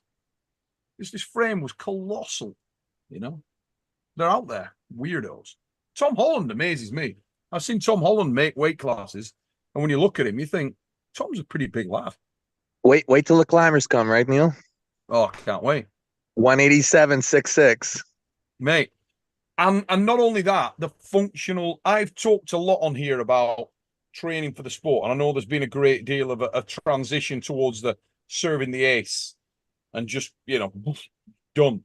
Explosivity and one-hit wonder. But I genuinely believe the day of the technician is not done. And I'm certainly going to lead the charge on doing everything and anything I can to make Mindaugas Terasaitis great again. Go. More of them. Let's see more technicians. Let's see the boxer as well as the puncher. And I think from the world of, to be honest, from the world of strongman, you will see more drag cars. Guys coming who are just a different thing in terms of power. Just what the fuck is that? This is an interesting point you bring up. I mean, just even looking at the five of us here, we're all built completely differently. Mm-hmm. Every single one of us, and we may have ways of arm wrestling that suit our builds. And sometimes how come you don't let the Swedish girls on here? They're built different. There's only so many built look a lot better to look at. That's for sure. Show. Different. Careful, Lizzie Lozzie's in that room. I've got to face Lizzie Lozzie. You need to get Liz on the table, Neil. I told you, she's got good genetics for arm wrestling. Mate, she was showing interest when we were at Giants. She gripped me up and she was aggressive grip. She's overly competitive. That's the problem. She will get into nasty positions and not give a damn about her well-being. Oh God, don't let her break her arm. I couldn't live with myself if I let Lizzie Lozzie get hurt. That'd be terrible. Former strongman, Lars Rohrbacken, kind of split, right? Versus Michael Todd. What was an arm wrestler, went into strongman, still an arm wrestler at heart. Now climbing mountains every day. Mate, that's a great match. Like, I love that match. I think that match will, if that's not one of the best matches of the year, I'll be. I don't know how it can fail to be a banger, if I'm honest. Yeah. I think it's because Lars has all the things that Mike not like. Yeah. What, because of where Mike's been at? I see. Look at Michael really had a great showing against Frank Lamparelli. I think I really liked his performance because you could see that he wasn't quite at the level he was at with his rise and pronation, right? Yeah, little bit off, but tons of heart. Was totally in the fight, dug it out, and he looks good in the gym. So I see a positive trend. Let's be honest, mate. How many people would have won that match from that position outside of Michael Todd? Honestly. I mean, how many? Is there anyone? I mean, Michael gets in position. He's like a bigger Frodo Hoagland. He gets in positions and you're like, everybody in the room's like, oh God, looking away like, oh, that is an awful position. He got in some spots and I was genuinely concerned for him in that match with Lamparelli. He got in some ugly, horrific positions. And you're like, but with Mike, you kind of relax because you know he's going to be okay, weirdly. But I actually had him down to win that match easier. In my mind, I had Mike probably a 60-40 favorite, like a solid favorite. Frank's got a good hand. Frank's an awkward bastard. Pulled with Frank many times. Won and lost against Frank. He's solid. He's very, very awkward, big hand. But Michael's options, I thought he could do a little more there. But you got to give credit to Mike. He's run away from that style of arm wrestling for a long time. He hasn't been pulling in that way. And I think he questioned himself. I know he's got a lot of other stuff going on. But in some respects, you kind of like it when Mike gets into a dogfight because it brings out that weirdo win from anywhere thing. And there's nothing more entertaining than that. You know, when you're in an absolute terrible match. And when you watch that back, if anybody in the chat hasn't seen that match, go and watch it. It's out free to view now. Get over to East versus West Arm Wrestling and watch that match with Michael Todd and Frank Lamparelli and look at the positions that Michael Todd gets into. They are genuinely terrifying. Awful. Oh, do not try and emulate them, guys. Don't do that. But Michael has the ability to do that. He's been doing it for many, many years. He knows exactly what he's doing. And he does extremely well in that match to recover from a very rocky start, in my opinion. So, Ray, who do you think wins in Lars and Mike? All of us. Yeah, I think it's like it will be an absolute war. Mike will. I think he has a lot to prove to himself. He wants to show up better things that in the last match, not to get everything taken away.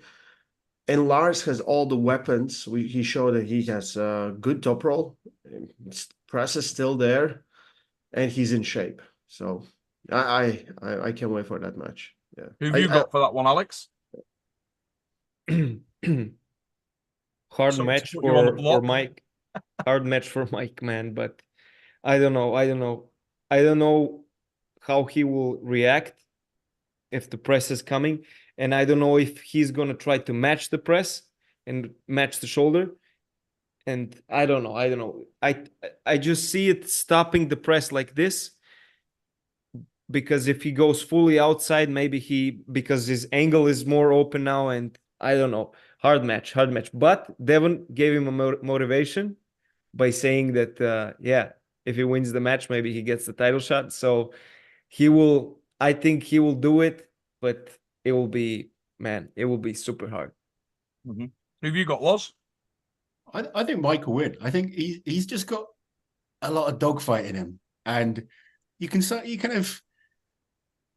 know he's going to give an entertaining match with Mike. There's just no backing down. He's going to keep fighting. I think sometimes you kind of listen to him and you're not convinced, but every time I see him actually compete, other than the last time Devon absolutely destroyed him, he's always in a good match. It's entertaining to watch with him. Yes. You know, it's never going to be a dull match with Mike. And I don't know. I've got a soft spot for him. I want to see him do well again. It's almost like watching those strongmen that won it so much with him. And, you know, I would like to see him take the win and maybe get a title match again. And Dev, how do you see that going down, mate? I think we have a very interesting position right now with those two that actually, you know, Michael is a King's mover and a flop presser. And Lars is absolutely a flop presser, but the dude has started to develop an open top as well. I don't know if you guys have noticed that. Yeah. So they both kind of have the same main weapons where I feel like Lars is better known for his shoulder. So maybe but I think we can hope that one of them is better in one spot and one of them is better in the other. That's what would make it crazy. Because if one's dominant in both, then I see Michael probably being slightly dominant, but I'm not sure in the hand, and Lars being perhaps slightly dominant with the shoulder, but I'm just not sure. I think a lot of people look at that first round as being super important, which it obviously is. But then you also look at it's a 4 to 6. And so then the last round is important too. And that means it can go fucking potentially 7, which is crazy with those two. And then a lot of people think, you know, Michael Todd is known for his endurance, you know, but all Lars does is run up and down mountains all day. And that guy, and my honest opinion, I think Lars might actually have the stamina advantage, which is crazy, which is a crazy idea. So I think it could be really cool. It's a great match. And I do think that it lines both of them up for the 115 title shot. I think whoever wins this has a logical right to shoot for that vacant title against Daddy Can. Mm-hmm. And I think that either one of those guys has got a nice chance against Daddy Can with the matchup. Both of them got a flop. Like both of them got a Kings, which I think those are great options against Daddy Can. So the match to me is very meaningful. I like it. I Like actually it. feel like Daddy Can is quite a bad matchup for Lars technically. I think stylistically, what I know of Lars, I think he's at his most dangerous from a speed perspective when he's coming straight forward. And I don't know whether he could get there quick enough with David Dadikian. I don't know. I actually think Dadikian's very, very dangerous. He impressed Super me dangerous. big time in the win against Toddzilla. Really impressed me. He's very, very tenacious, very aggressive lad, very, very strong man.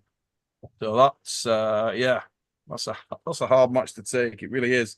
But Mike and Lars, incredible matchup. Remember, guys, King of the Table coming 1st of June. For those in the chat, if you haven't seen it, make sure you tune in, check that out.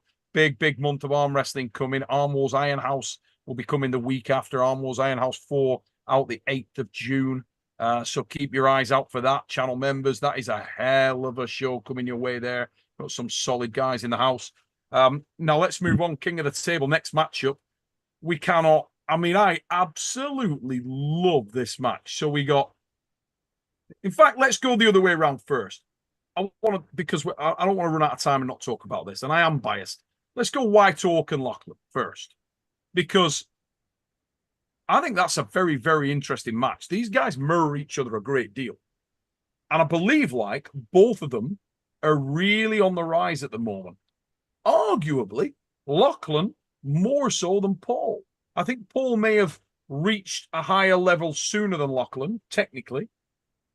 But if you look at this stylistically, I really, really like the match. I think both men have a real level of comfort in that sort of half in, half out that style of arm wrestling. And I think leverage-wise, I'm probably in the opening stanza. I think that both are going to not feel uncomfortable with the other. I don't think either one really neutralizes the other. When they set up, I think they'll both feel relatively comfortable. And I think that in recent matches, neither one really have. Particularly Paul with Irakli. I think he just struggled to find a foothold in the match. But when Paul Lynn can access his strength, as we've seen with Sasho, he's super, super dangerous. And I think he's going to be able to with this match. I think Lachlan's going to allow him just the style that Lachlan grips up, the fact that Lachlan's not really got massive leverage. He's not really someone who's trying to climb all the time. He believes in his power. He trusts in his power. And I think that's going to allow Paul to get into his strength. Dev. Neil, I gotta disagree with you slightly on that last thing. I tell you, I've been watching Lachlan. I feel like I was early into Lachlan's career just because I got to go to Australia early and kind of spend some time with him and meet him. So I met him quite early. And I see him as a very different arm wrestler now. Like I watch him pull now. Massively. And to say he's not looking to top roll out and climb out, I disagree. I think he's looking to top roll, but I don't think his grip is going to make in any way Paul feel difficult. I don't think he's got the style. I agree. I agree in the first round and in the second round, but I think look at Lachlan's feet when he sets up. He is not setting up inside. He is hitting out. Like I think he's going out, Dev, but I think he's going through. I don't think he's rotating off. He's no Irakli. He's not doing this. I think he's trusting his power and he's going to try and drill. I do too, but I think that there's a slow bleed and a slow burn coming there all the time. And when that door opens, he's taking it. Do you see Lachlan as the favorite here? I do. Yeah, a number of people have said that to me. Number of people say they feel Lachlan's the favorite. I hate to pick, when it's guys like Paul Lynn and stuff, because it's such a great character. The way I see it is it's a close match. It's very close. I think it's the first round is going to be ridiculous. I really do. But I see Lachlan as being slightly bigger. Yeah, he is. And slightly more technically diverse. I don't know exactly how they match up strength-wise. I think so. Let me see this right. You're thinking, and I tend to agree on the last comment you made there on the technically diverse thing, and I'll be specific as to what I'm talking about. So I believe this is the shape of the match we could well see. I think that both men try, and I actually think Paul Lynn would be more likely to try to hook. I really do.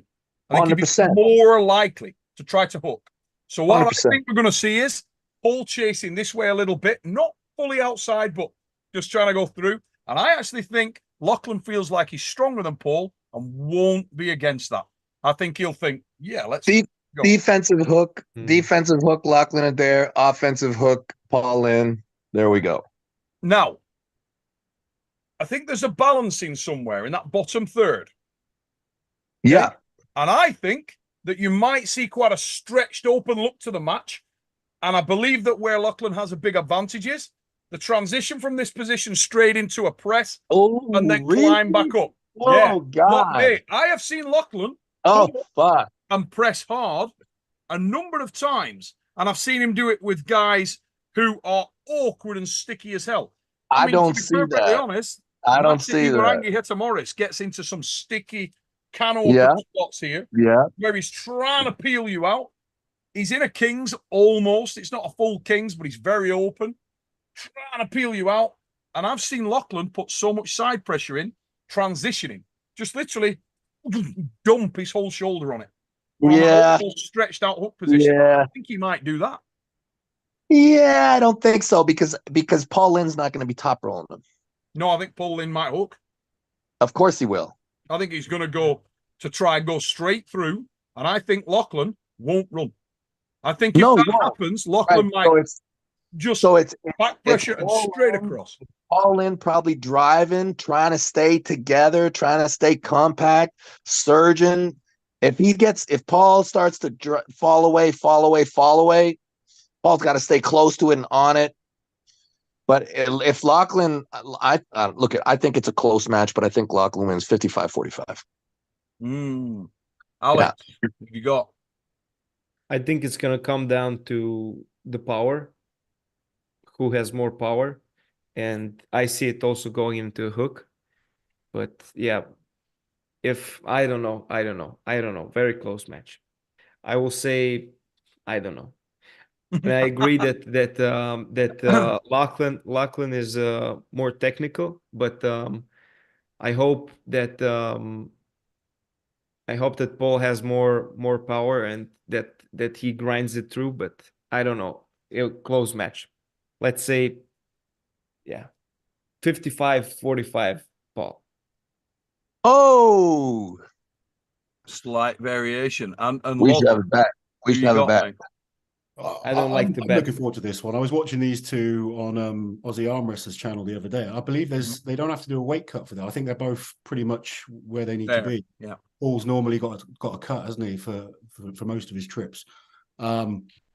I kind of agree with Devon. I think Lachlan is the favorite, but just only slightly. I think it's going to be close. They're both very similar, I think, in terms of power. I just feel that Lachlan's got a few more tricks up his sleeve, if you like. If game plan, like the A plan, doesn't work for Paul, I don't feel there's too many other options. So, message coming through here. James Statham just come into the chat here. Dev, he says, "I'll bet you, Devon." Bet. Yeah, James wants it. He's coming out there to Dubai with me, and he says he's message me on Instagram or message me on WhatsApp, James. We'll figure it out. It's on. Devon, I don't like to bet, man, because I bet with my guy on your last match. Oh no! Don't talk about it. Oh, listen, I got friends who lost it. I didn't lose anything. We bet on a tattoo. I got a buddy who lost $30,000. I'm like, oh my god. We're like, he was like, my Levan. He's like, my Levan is my dad. I love Levan. Levan is my dad. And I was like, if Levan loses, you tattoo here big on your arm, no limits. So when you look in the mirror, you know who's the best. And it was like, okay. And if Devon loses, you have to tattoo the cat on the biceps. And I was like, okay, deal. And it's, I still haven't got it, but we'll do like a different version. I don't want to be like, you know, It's pretty called funny, you out. know. Yeah, It's pretty man. fucking funny. Yeah, man. Yeah. I think a tattoo's a better bet than the 30 grand, though. Yeah, 30, yeah, for sure. 30 Yeah. grand alcohol tattoo. Jesus. He's like, oh, don't worry about it, though. And it's don't worry about it. I'm like, oh, fuck. Every time we go out, I'm just going to be thinking, I'm buying. You know? So, guys, let's move to Petrenko and Kurigali on Rubayev.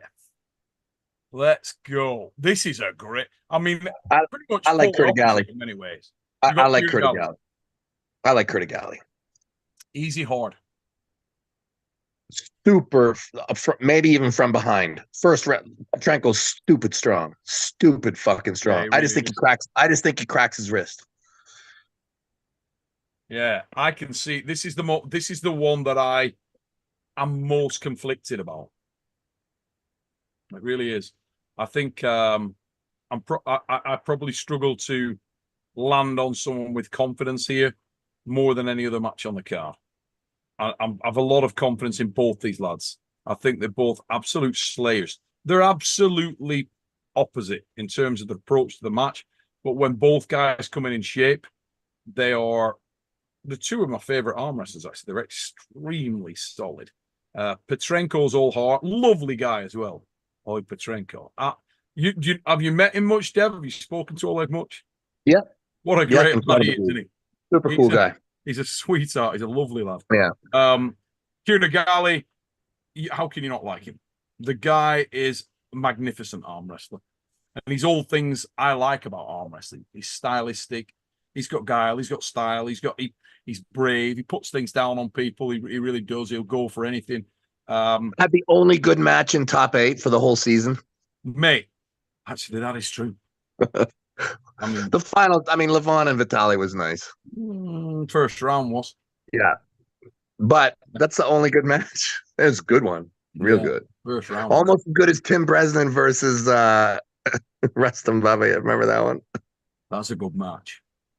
That's a terrible match. I actually like that match. It was 6 rounds of fouls. Mate, but it has so much potential though. Both guys did have a lot of potential, but it was potential. Yeah, yeah. I actually like that match. I'm biased again though, because you find with some of these matches, if you know the guys well, you can't help but be invested. You just are. If you didn't know the guys, you probably wouldn't. You'd probably like, nothing there to watch. But I was really invested in that match because I know both guys very, very well. So it's quite interesting for me there. But Tim, yeah, fair play to Tim.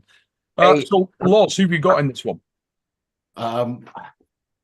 I've just been super impressed with Kurigali, just the way he moves on the table, just from someone that's come from a different sport, who, when I first got on the table, it's literally brute power, not having a clue what you're doing. And just to watch the way he kind of fluidly moves and his technical ability, I find that fascinating. And, I think he's just an amazing arm wrestler to watch. And just trying to he's very liquid, isn't he? He's great.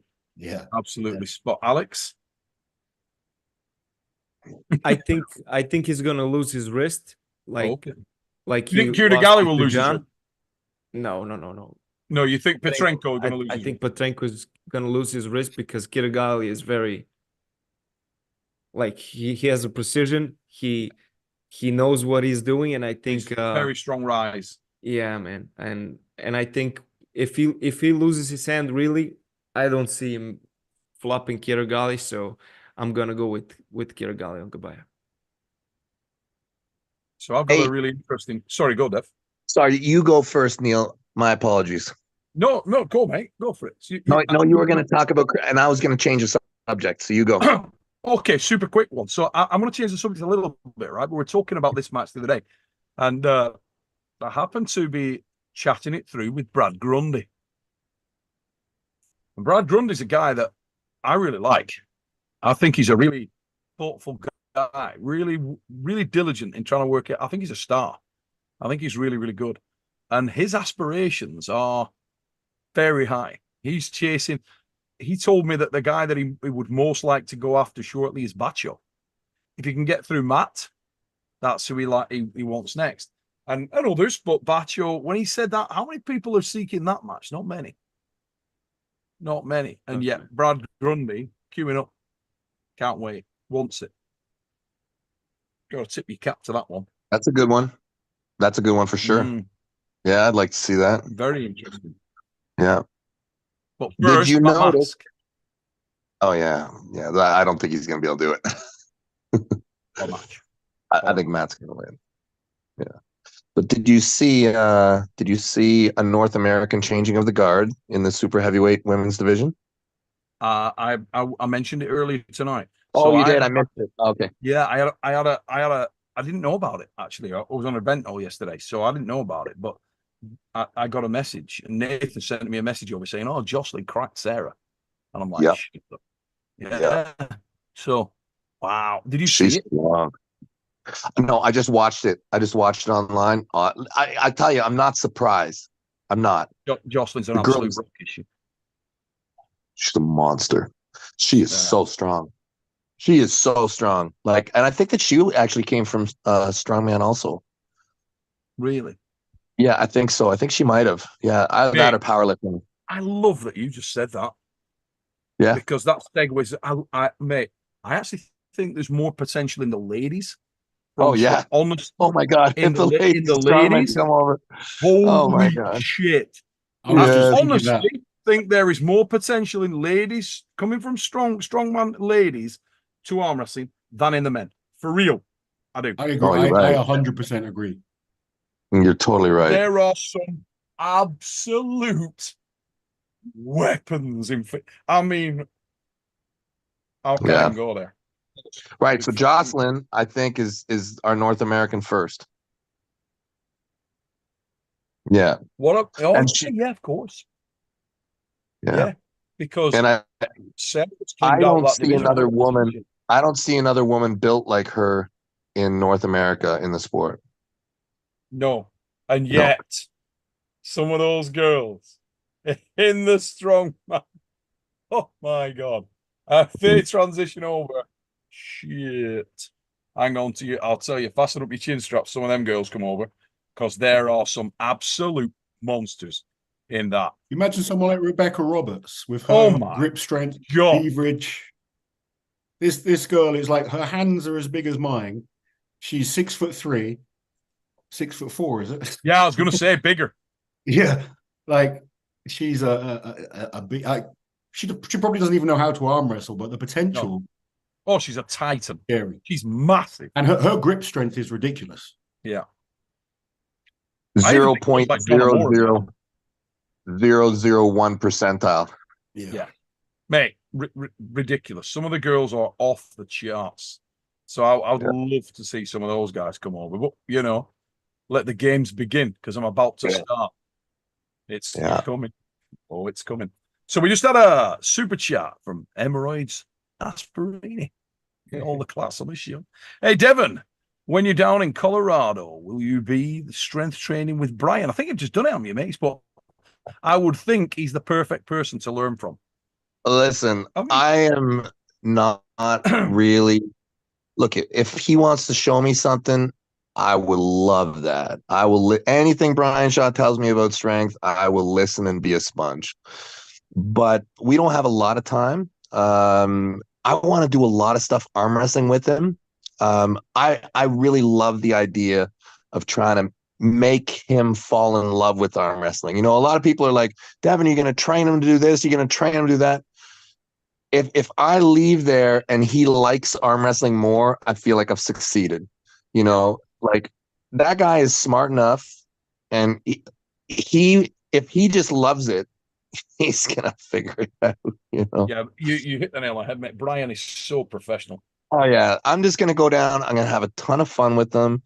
I'm gonna work out with them. I'm gonna try and show them all the cool things about the sport, and of course, I'll show them some shit. But honestly, I'd feel like an idiot trying to tell them how to get strong. I'd be like, yeah, this is a movement. This is a movement. This is a movement.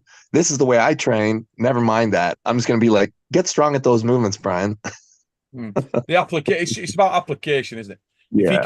If he can understand the application and if you can really lead him on the path to shortcuts, and the best way of doing it, it'd be even just putting him in touch with some local guys there. What about Chris Kaufman? You know, I don't know who's really Colorado. Well, we'll figure that out. Yeah, for sure. There's, there's so many guys Yeah, uh, yeah, that would do better if they just the approach that Loz is taking now, where he said, I feel like I've come on a lot because just going down to the Crusaders. yeah, If yeah. you can There's get got to be someone at somebody real frequent local. contact, There's yeah, got to be that's what somebody. I'm doing, mate. There's great arm wrestlers everywhere. So it just, yeah. And he doesn't need to pull with like super high level guys. I don't think. I think he just needs to be on table a lot. I'll forward you a message on, mate, from Chris Kaufman, and Yeah, Chris, great. right? So Yeah, and he'd be really, really keen to do something yeah, with it. yeah. In his Perfect, case. perfect. So Yeah. If you can get him hooked on it and him loving That's arm it. wrestling, that's when the potential is there. Because Yeah. it's all very well doing the collabs, but unless Yeah. you love it and you're Yeah. prepared to do it on that weekly basis, Yeah. I love arm wrestling now. I'm massively into it, and it's keeping me going, which is making me get better. Right. It's Chris Kaufman's just messaged me, guys. He says he lives 10 minutes from Brian. there you go. Perfect. Perfect. Well, he's probably already trained with them. So that's, if he's not, that's one to set that Yeah. link up with Chris. Yeah, Keep that in mind, mate. Sure. And All right. Well, I'll get your number, Chris, and we'll figure it out. But Neil, let's go back to, sorry, go, Alex. one more thing. You talked about Bacho before, and Yes. 2 weeks ago I had or 1 week ago I had Prudnik on my podcast, and we talked a little bit about Bacho, and he pulled him after the Kalina Open, and he said that like he pulled Open, then he pulled Sergey, and then he pulled with Bacho, and he didn't really feel him, nothing special. He said he feels that he's Well, strong. that's not the video that I saw. I don't know. Prudnik said that. And 1 week before Prudnik, I had Reno, and I asked Reno who he would like to face in the future. And he said he would love to face Prudnik. Not now, but like maybe in end of the year or start next year. And I want to ask you two guys, what do you think? Has I think Reno you got a probably chance know. against Prudnik? I know you know I've spoken about this match before. I love those two guys. I talked about favorite arm wrestlers. Kirigalli's one of them. These two guys are without question. I mean, it's like I said earlier, I love guys who are stylistic, well-rounded, technical arm wrestlers. Look no further than Yevgeny Prudnik and Reno Masic. I mean, Reno is cool as balls. It's difficult with Yevgeny, isn't it? Because he doesn't speak English, and I'm not intelligent enough to speak in his native His English language. is not bad. It's okay. It's not bad. But yeah. And it's problematic because you don't have the same opportunity to engage in conversations around the sport. But Reno, that guy's mega. Reno Masic is iron. He's only a baby as well, isn't he? 19-year-old Reno Masic versus 19-year-old John Brzenk. Mate, Reno is one of the most gifted arm wrestlers I have ever seen. So what do you think about that? Jesus. I think John. Because that's the discussion that we've been having around this house. Yeah, I think John. I actually think John. Me too. John. Yeah, I had the opportunity to know John when he was young, not that young, but when he was young. Auden thinks Reno. No. I know, that's what I said. I'm like, no fucking way. No, oh my God. John. That's what I said. That's what I said. But Auden's like, you don't. We're all old and washed up, and we don't know the level now. Oh, bullshit. The level is higher, Neil. The level is higher. No. Well, it is. Oh, mate, no. No, it's not. It's really not. What it is there are a few Titans. The level at that, you got to remember, let's make no mistake about it. I competed in classes with John when the man was weighing 85 kilograms. Fact, end of. Wrap your head around that a minute. Just take a breather. Wrap your head around that. He's 85. And he's not cutting weight, or that's what he walked in as. There it is. Most of the time he pulls slightly heavier than that, but he's not a giant at all. And yet, you saw him pulling and beating a young Richard Lupkus when Richard dropped his shoulder on it. And John's weighing 87 to 90 kilos, and he wins that match. Wrap your head around that. When John was at his peak, he was, without question, something very, very unique. He really was. And I've experienced that firsthand.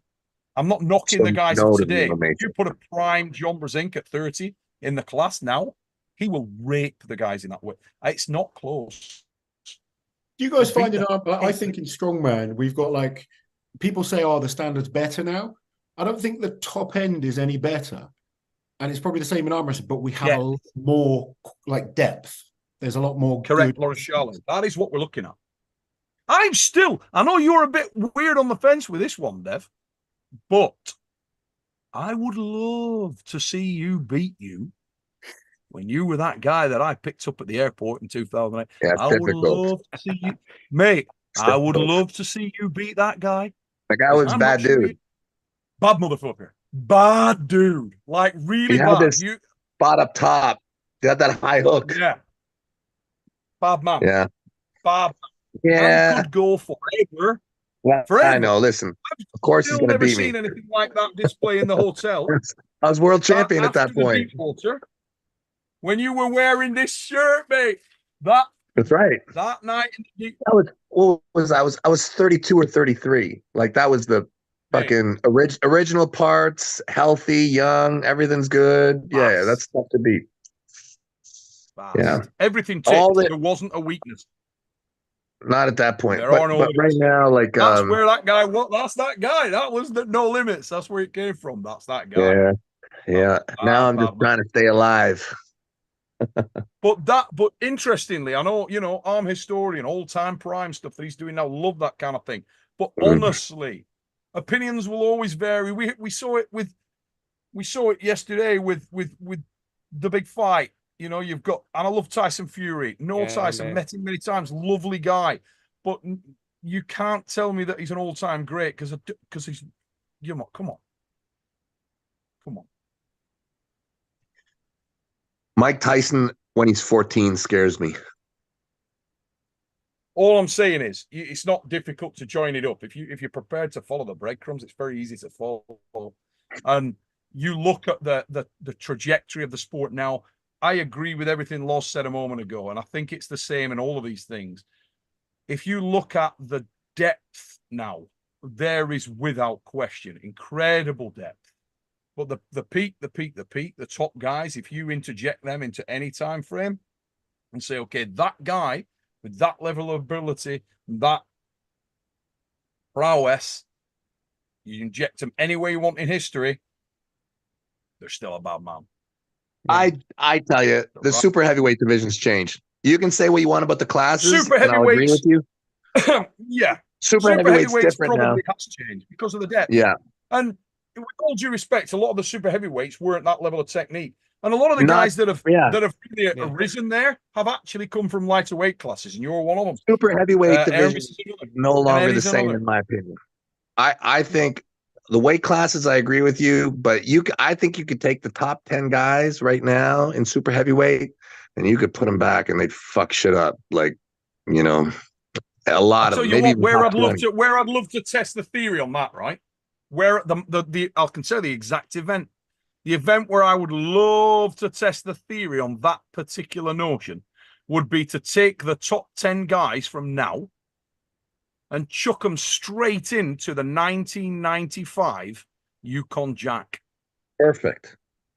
Particularly Gary Goodrich, Cleve because Dean, I remember looking at the list there and going, holy shit. Yeah. No, John was in the middleweights, mate. Right. John was in the middleweights that then.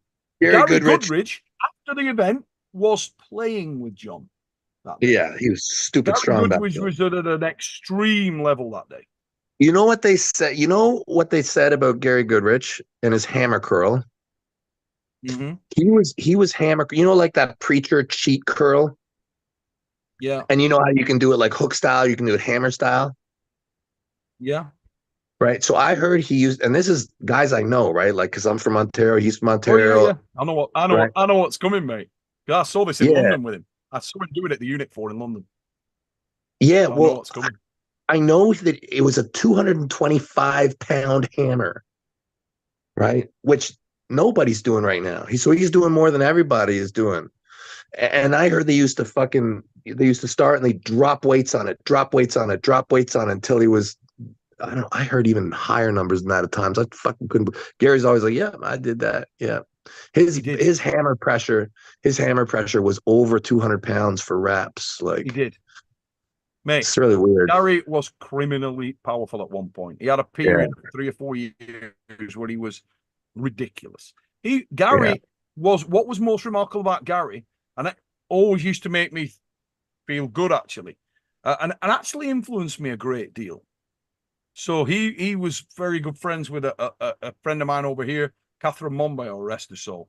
And he used to come over to the unit 4 hours a kid and used to watch Gary. Gary, so bloody strong, but he didn't have big hands and he didn't have particularly big, not at all. And people might not think that, you see, but Gary, you were gripped with Gary, and Gary wasn't so big and imposing, but holy shit, the power, oh God, terrifying, unbelievable power, unbelievable.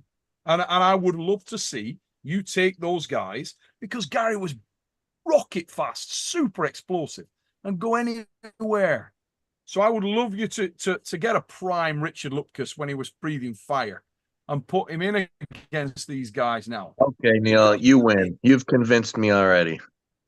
I don't know how it goes down. I really don't.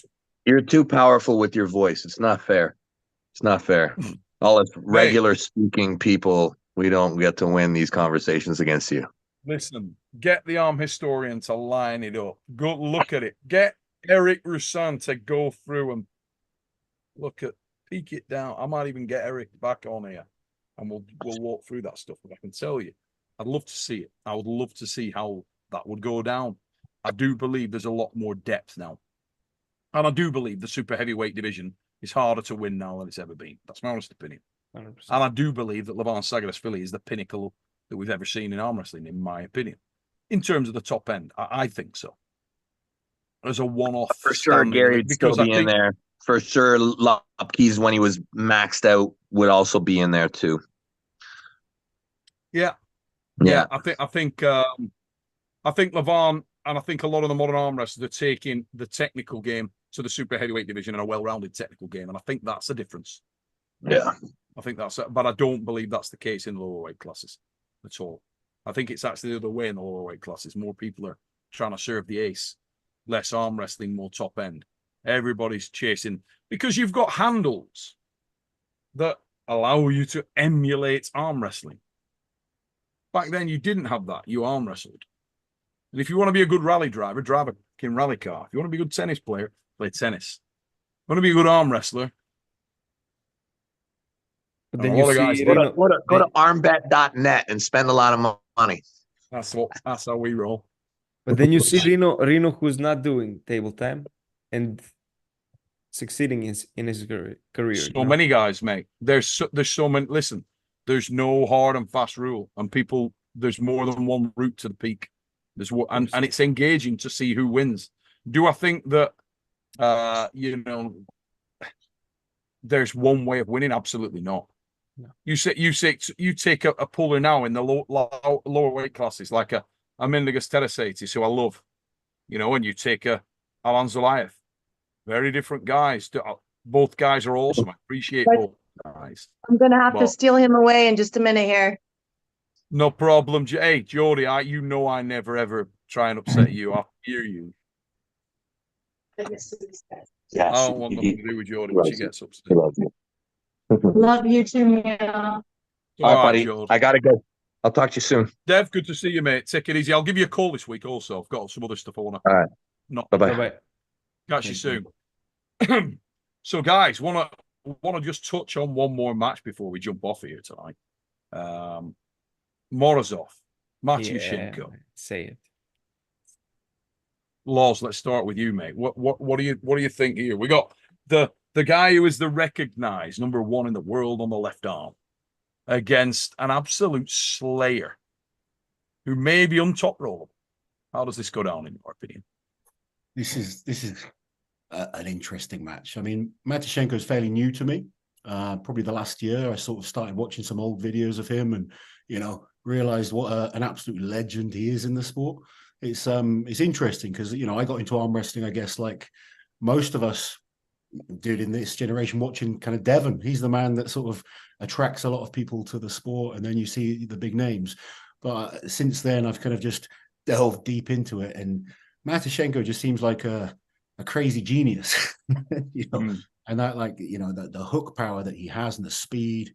And he's not a massive guy compared to some of these freaks that we see, but just watching him is always a pleasure. Just I've enjoyed listening to him and kind of learning, his philosophies and stuff. So I'd love to see it be a close match, a good Very match. calm, isn't he?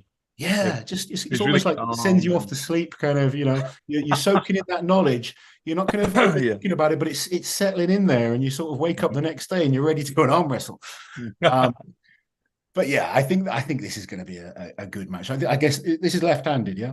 Yes. Yeah, this is an exciting one for me. I'd love to see Matyashenko do it. To be honest, I sort of like the underdog kind of. I think, you see these big super heavyweight freaks, and the muscles are bulging and stuff like that. Sometimes it's just nice to see the normal looking guy step in there.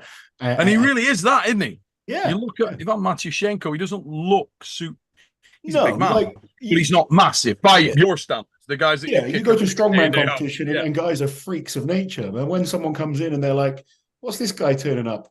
And then suddenly they're really good. You suddenly think, damn, this guy's, impressive. That's a great thing with strongman, great thing with arm wrestling. Sometimes the way someone looks doesn't always mean anything in terms of results. So you look at someone like Alexei Novikov and the guy we're about to speak to in a moment, because I'll speak about in a moment before we go to Alex. Just had another super chat, and this is really, it was actually intended for Devon, but it's quite fortuitous that we've got you on, Loz, because it says, Devon, have you considered doing a collaboration with your very own world's strongest man, Mitchell the Moose Hooper? Now, you may not know Emerald Gasparini, but his trainer is on the call. Loz, you obviously coach and work very closely with the Moose, who is, let's be honest, number one, if you know Mitch personally, Emerald Gasparini, this is a lovely dude, very confident guy, extremely intelligent, articulate man, massively confident, and without question, one of the most gifted strength athletes of all time. Now, Loz, what about Mitch Hooper generally, mate? You know him extremely well. Can he turn that strength? Can he turn his hand to anything, do you think? Strength, any discipline? Again, he's one of those freaky, just talented athletes. He if he sets his mind to something, he's going to be good at it. Whatever he does, he puts 100% into it, and he's good at it. Unfortunately, he's got no interest in arm wrestling whatsoever. I arm wrestled him, beat him. It's one of the few things I can beat him at. So, I beat the former world's strongest man at arm wrestling. But he's just not got any interest in it at all. Does he never watch it? Mitch is not keen to. I need to try and pin him down on this. I've had him stay at my house many times, and I'll try and get him to watch some arm wrestling. I've suggested doing a collab with Devon and stuff like that because for me it's exciting and cool, but it's just not his thing. It's not into it at all. But I suppose how it is. He's got to be singly focused. You back in your career were the same. He's right there right now. It's him and Tom. It's like they're good for each other. Yeah, for those titanic battles that we've seen throughout the ages, and they're right in the thick of it. Yeah, the strong men, if we want to get them into arm wrestling, they need to want to do it themselves. I've enjoyed, like, I was arm wrestling Janasha at Europe's, which was fun. How'd it go? How did it go? Give us a bit of background. Honestly, I felt pretty comfortable against him. But he's only just got into it himself. And again, like, just because he's friends with Levin doesn't mean he's a great arm wrestler. It's people don't realize that sometimes. Just because you've got this amazing arm wrestler that you're close to, it doesn't mean they can teach you how to be good, and it doesn't mean that you're suddenly just going to be an amazing arm wrestler. You can, he's a strong guy, and I think with some work he could be very good. But like most of the strongmen, to be honest, they've got the fundamentals to be good. It's then, are they disciplined enough to put a lot of time into it, cope with the horrible elbow pain that you've got to get used to for those first few months. And, you know, if you can't get through that early stage, it's very difficult, because if you just keep being stop-start all the time, you don't get to that point. I've got to that point now where I can arm wrestle more effectively. I'm not just using brute strength. And now I'm not so sore from arm wrestling all the time. Whereas when I started, I'm using brute strength, my technique's crap, and I'm going home in agony. And then you can't arm wrestle for a few weeks. Whereas now I feel pretty comfortable. The next day I can get back in the gym and I'm doing my normal workouts. And, you know, you sort of start to learn how to protect yourself and keep in a safer position. And things start to become, you start to like access your actual strength. And then you realize, oh, suddenly I'm a lot better than I was a few months ago. It was always hard. coming. I remember like early arm wrestling thinking I'm never going to be any good at this. I was just like, I'm never going to beat these guys, not realizing one of my training partners is a freak of nature as well. You know, it's Mindus Dolskus was the first person. Yeah, Minda is very serious. Yeah, he's a beast. And I was like, well, this is ridiculous. If everyone arm wrestles like this, then I'm screwed. I've since realized Mindus is actually a really good arm wrestler. It's really absolute beast in the super heavyweights. But then you start realizing, you go somewhere else, start arm wrestling other people, and you think, well, I'm not so bad at this. Or you can see the improvements. But it's difficult, I think, for strong men to come into it and take that step back. And I think that's going to be an interesting thing watching someone like Brian, because clearly he's got superior genetics to be very good. But can he go from being the best in the world at something to being what he will, you know, he's going to be average to start with at best. He's going to get beat by guys half his size. It's, you know, it's going to happen. But if he can stick with it and keep interested and keep learning and keep improving, then we could see, you know, that freak of nature that he potentially could be. Something really special. And Alex, let's bring you in before we jump off here, mate. The match we were talking about, the Morozov, Matyushenko, what do you see? I talked with my guys, like we talk about it the whole time, and everybody's like, yeah, about Vitaly now, you know, taking these 2 matches, and Vitaly is so brave, you know, and stuff. But what about Morozov, man? Morozov also has 2 matches, and I think this is a brave guy, and I think he has 2 completely different matchups with Matyushenko and with Vitaly. And I think the match with Matyushenko, I have a question for you. Do you see Morozov trying to go out? Like trying to go out and to keep him from not cutting him? I don't know whether he will. I think there'll be a little bit, I think first round's pivotal, and I also think we'll see when you grip your opponent, you get a feel, you get a sense for what's there. I do think that Matyushenko is very dangerous if he can access the A side. And I think that Morozov will be very conscious of that. But just because you don't go into a defensive hook doesn't mean that you have to top roll. You can apply a great deal of back pressure and move hard to the side, something like this. And I think that could be very effective. In fact, if you were to rush for the pad, it's actually more of a problem because you can give more away. And Ivan, you don't want to get off your arm and you don't want him to turn your palm up. If he turns your palm up, you've got a problem. And that's going to be the biggest problem really for Artem, just making sure that he doesn't rush. And in saying that, the strength gap has to be close.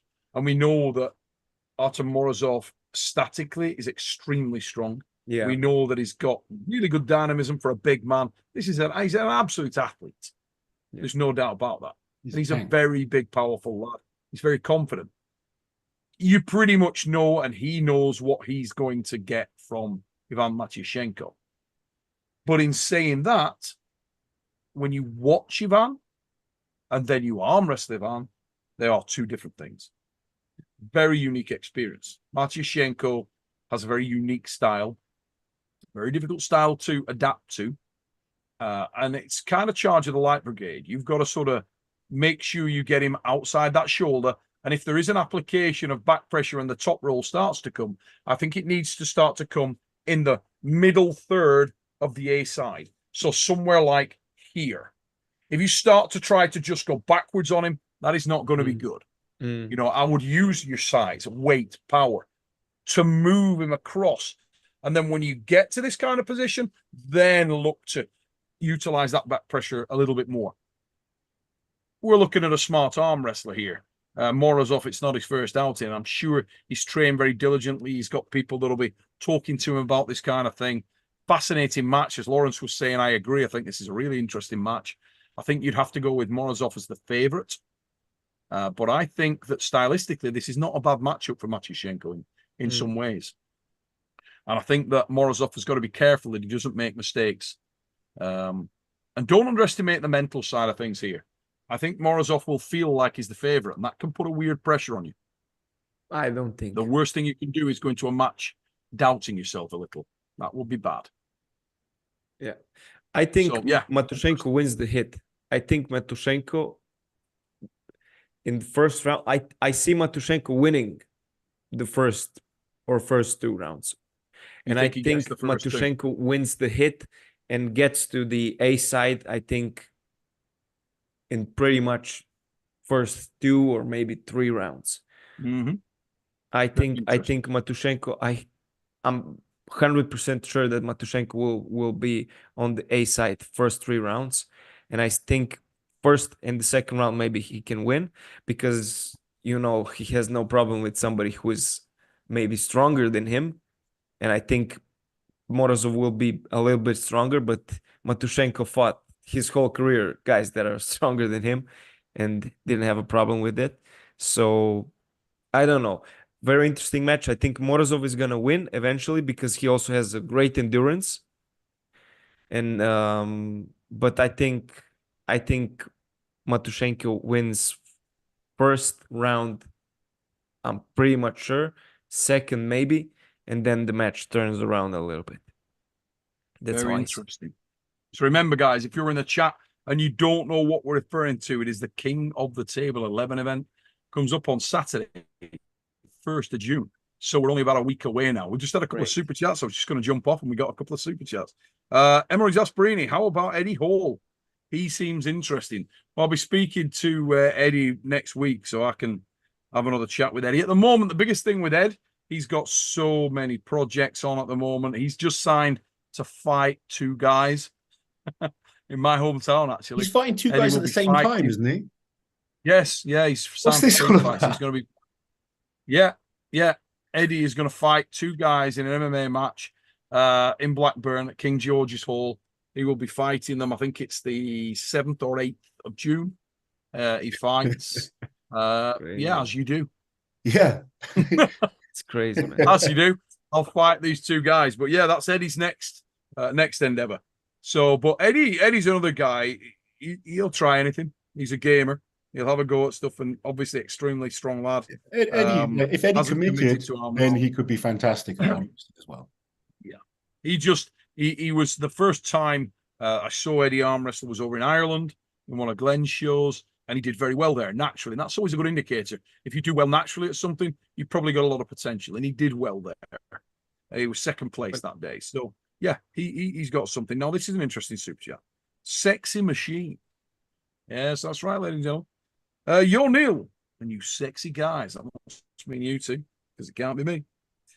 I'm new to the fix here. We need to get a sexy bass fishing tard scale, get these ugly dudes out, and more eyes in. Now, I didn't personally understand most of that super chat, but it sounded good. Thanks for that, Sex Machine. We appreciate it. You have a wonderful night. Really no idea what that meant. But what do you know? I think Alex is a young dude, pretty sexy guy. Myself and Loz over the hill, but still unbelievably sexy. So on the sort of sexy scale, I think we're like what do you reckon? What would you give us? A combined 8? I think Alex is making most of that up for us, but we'll take it.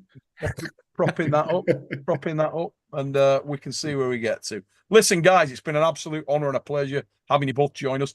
If you're in the chat, guys, or you're checking the show out after the live, if you're not subscribed to Lawrence Shockley, get over there. Big Loz Official is the YouTube channel. This guy is ace. He's into everything strength sport. Believe me, he is genuinely obsessed with strength sport. And he's a walking encyclopedia of the world of strongman. If, like me, you're a fan of strength sports generally, you need to be subscribed to this man.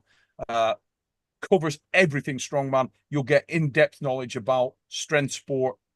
Get on there, ask him questions, and you shall see. He knows his onions. Multiple winner of international competitions. Former Europe's strongest man, Lawrence Shackley. Get over there and check him out. Likewise, we got Alex on here, new guy to YouTube. He has started the Lion Pride and has been doing some fantastic stuff here. Get over, check out his channel. Lion Pride, I've had some great guests on recently. As he said earlier, just finished an interview with Yevgeny Prudnik. Recently had Alex Kadeka on there. Top class guys going on with him. Get over and sub to the Lion Pride and check out Alex's stuff. Fantastic. Really new, exciting talent in the sport.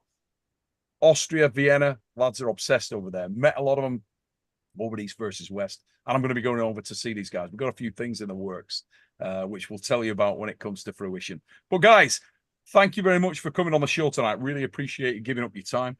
Thank you for inviting me, Neil. Thanks for having me, Thank buddy. you to Rolly Ray, as always, and to No Limits Devon Larratt for dropping in. And thank you to everybody who's tuned in to check out tonight's show. We'll be back with the fix next Sunday night.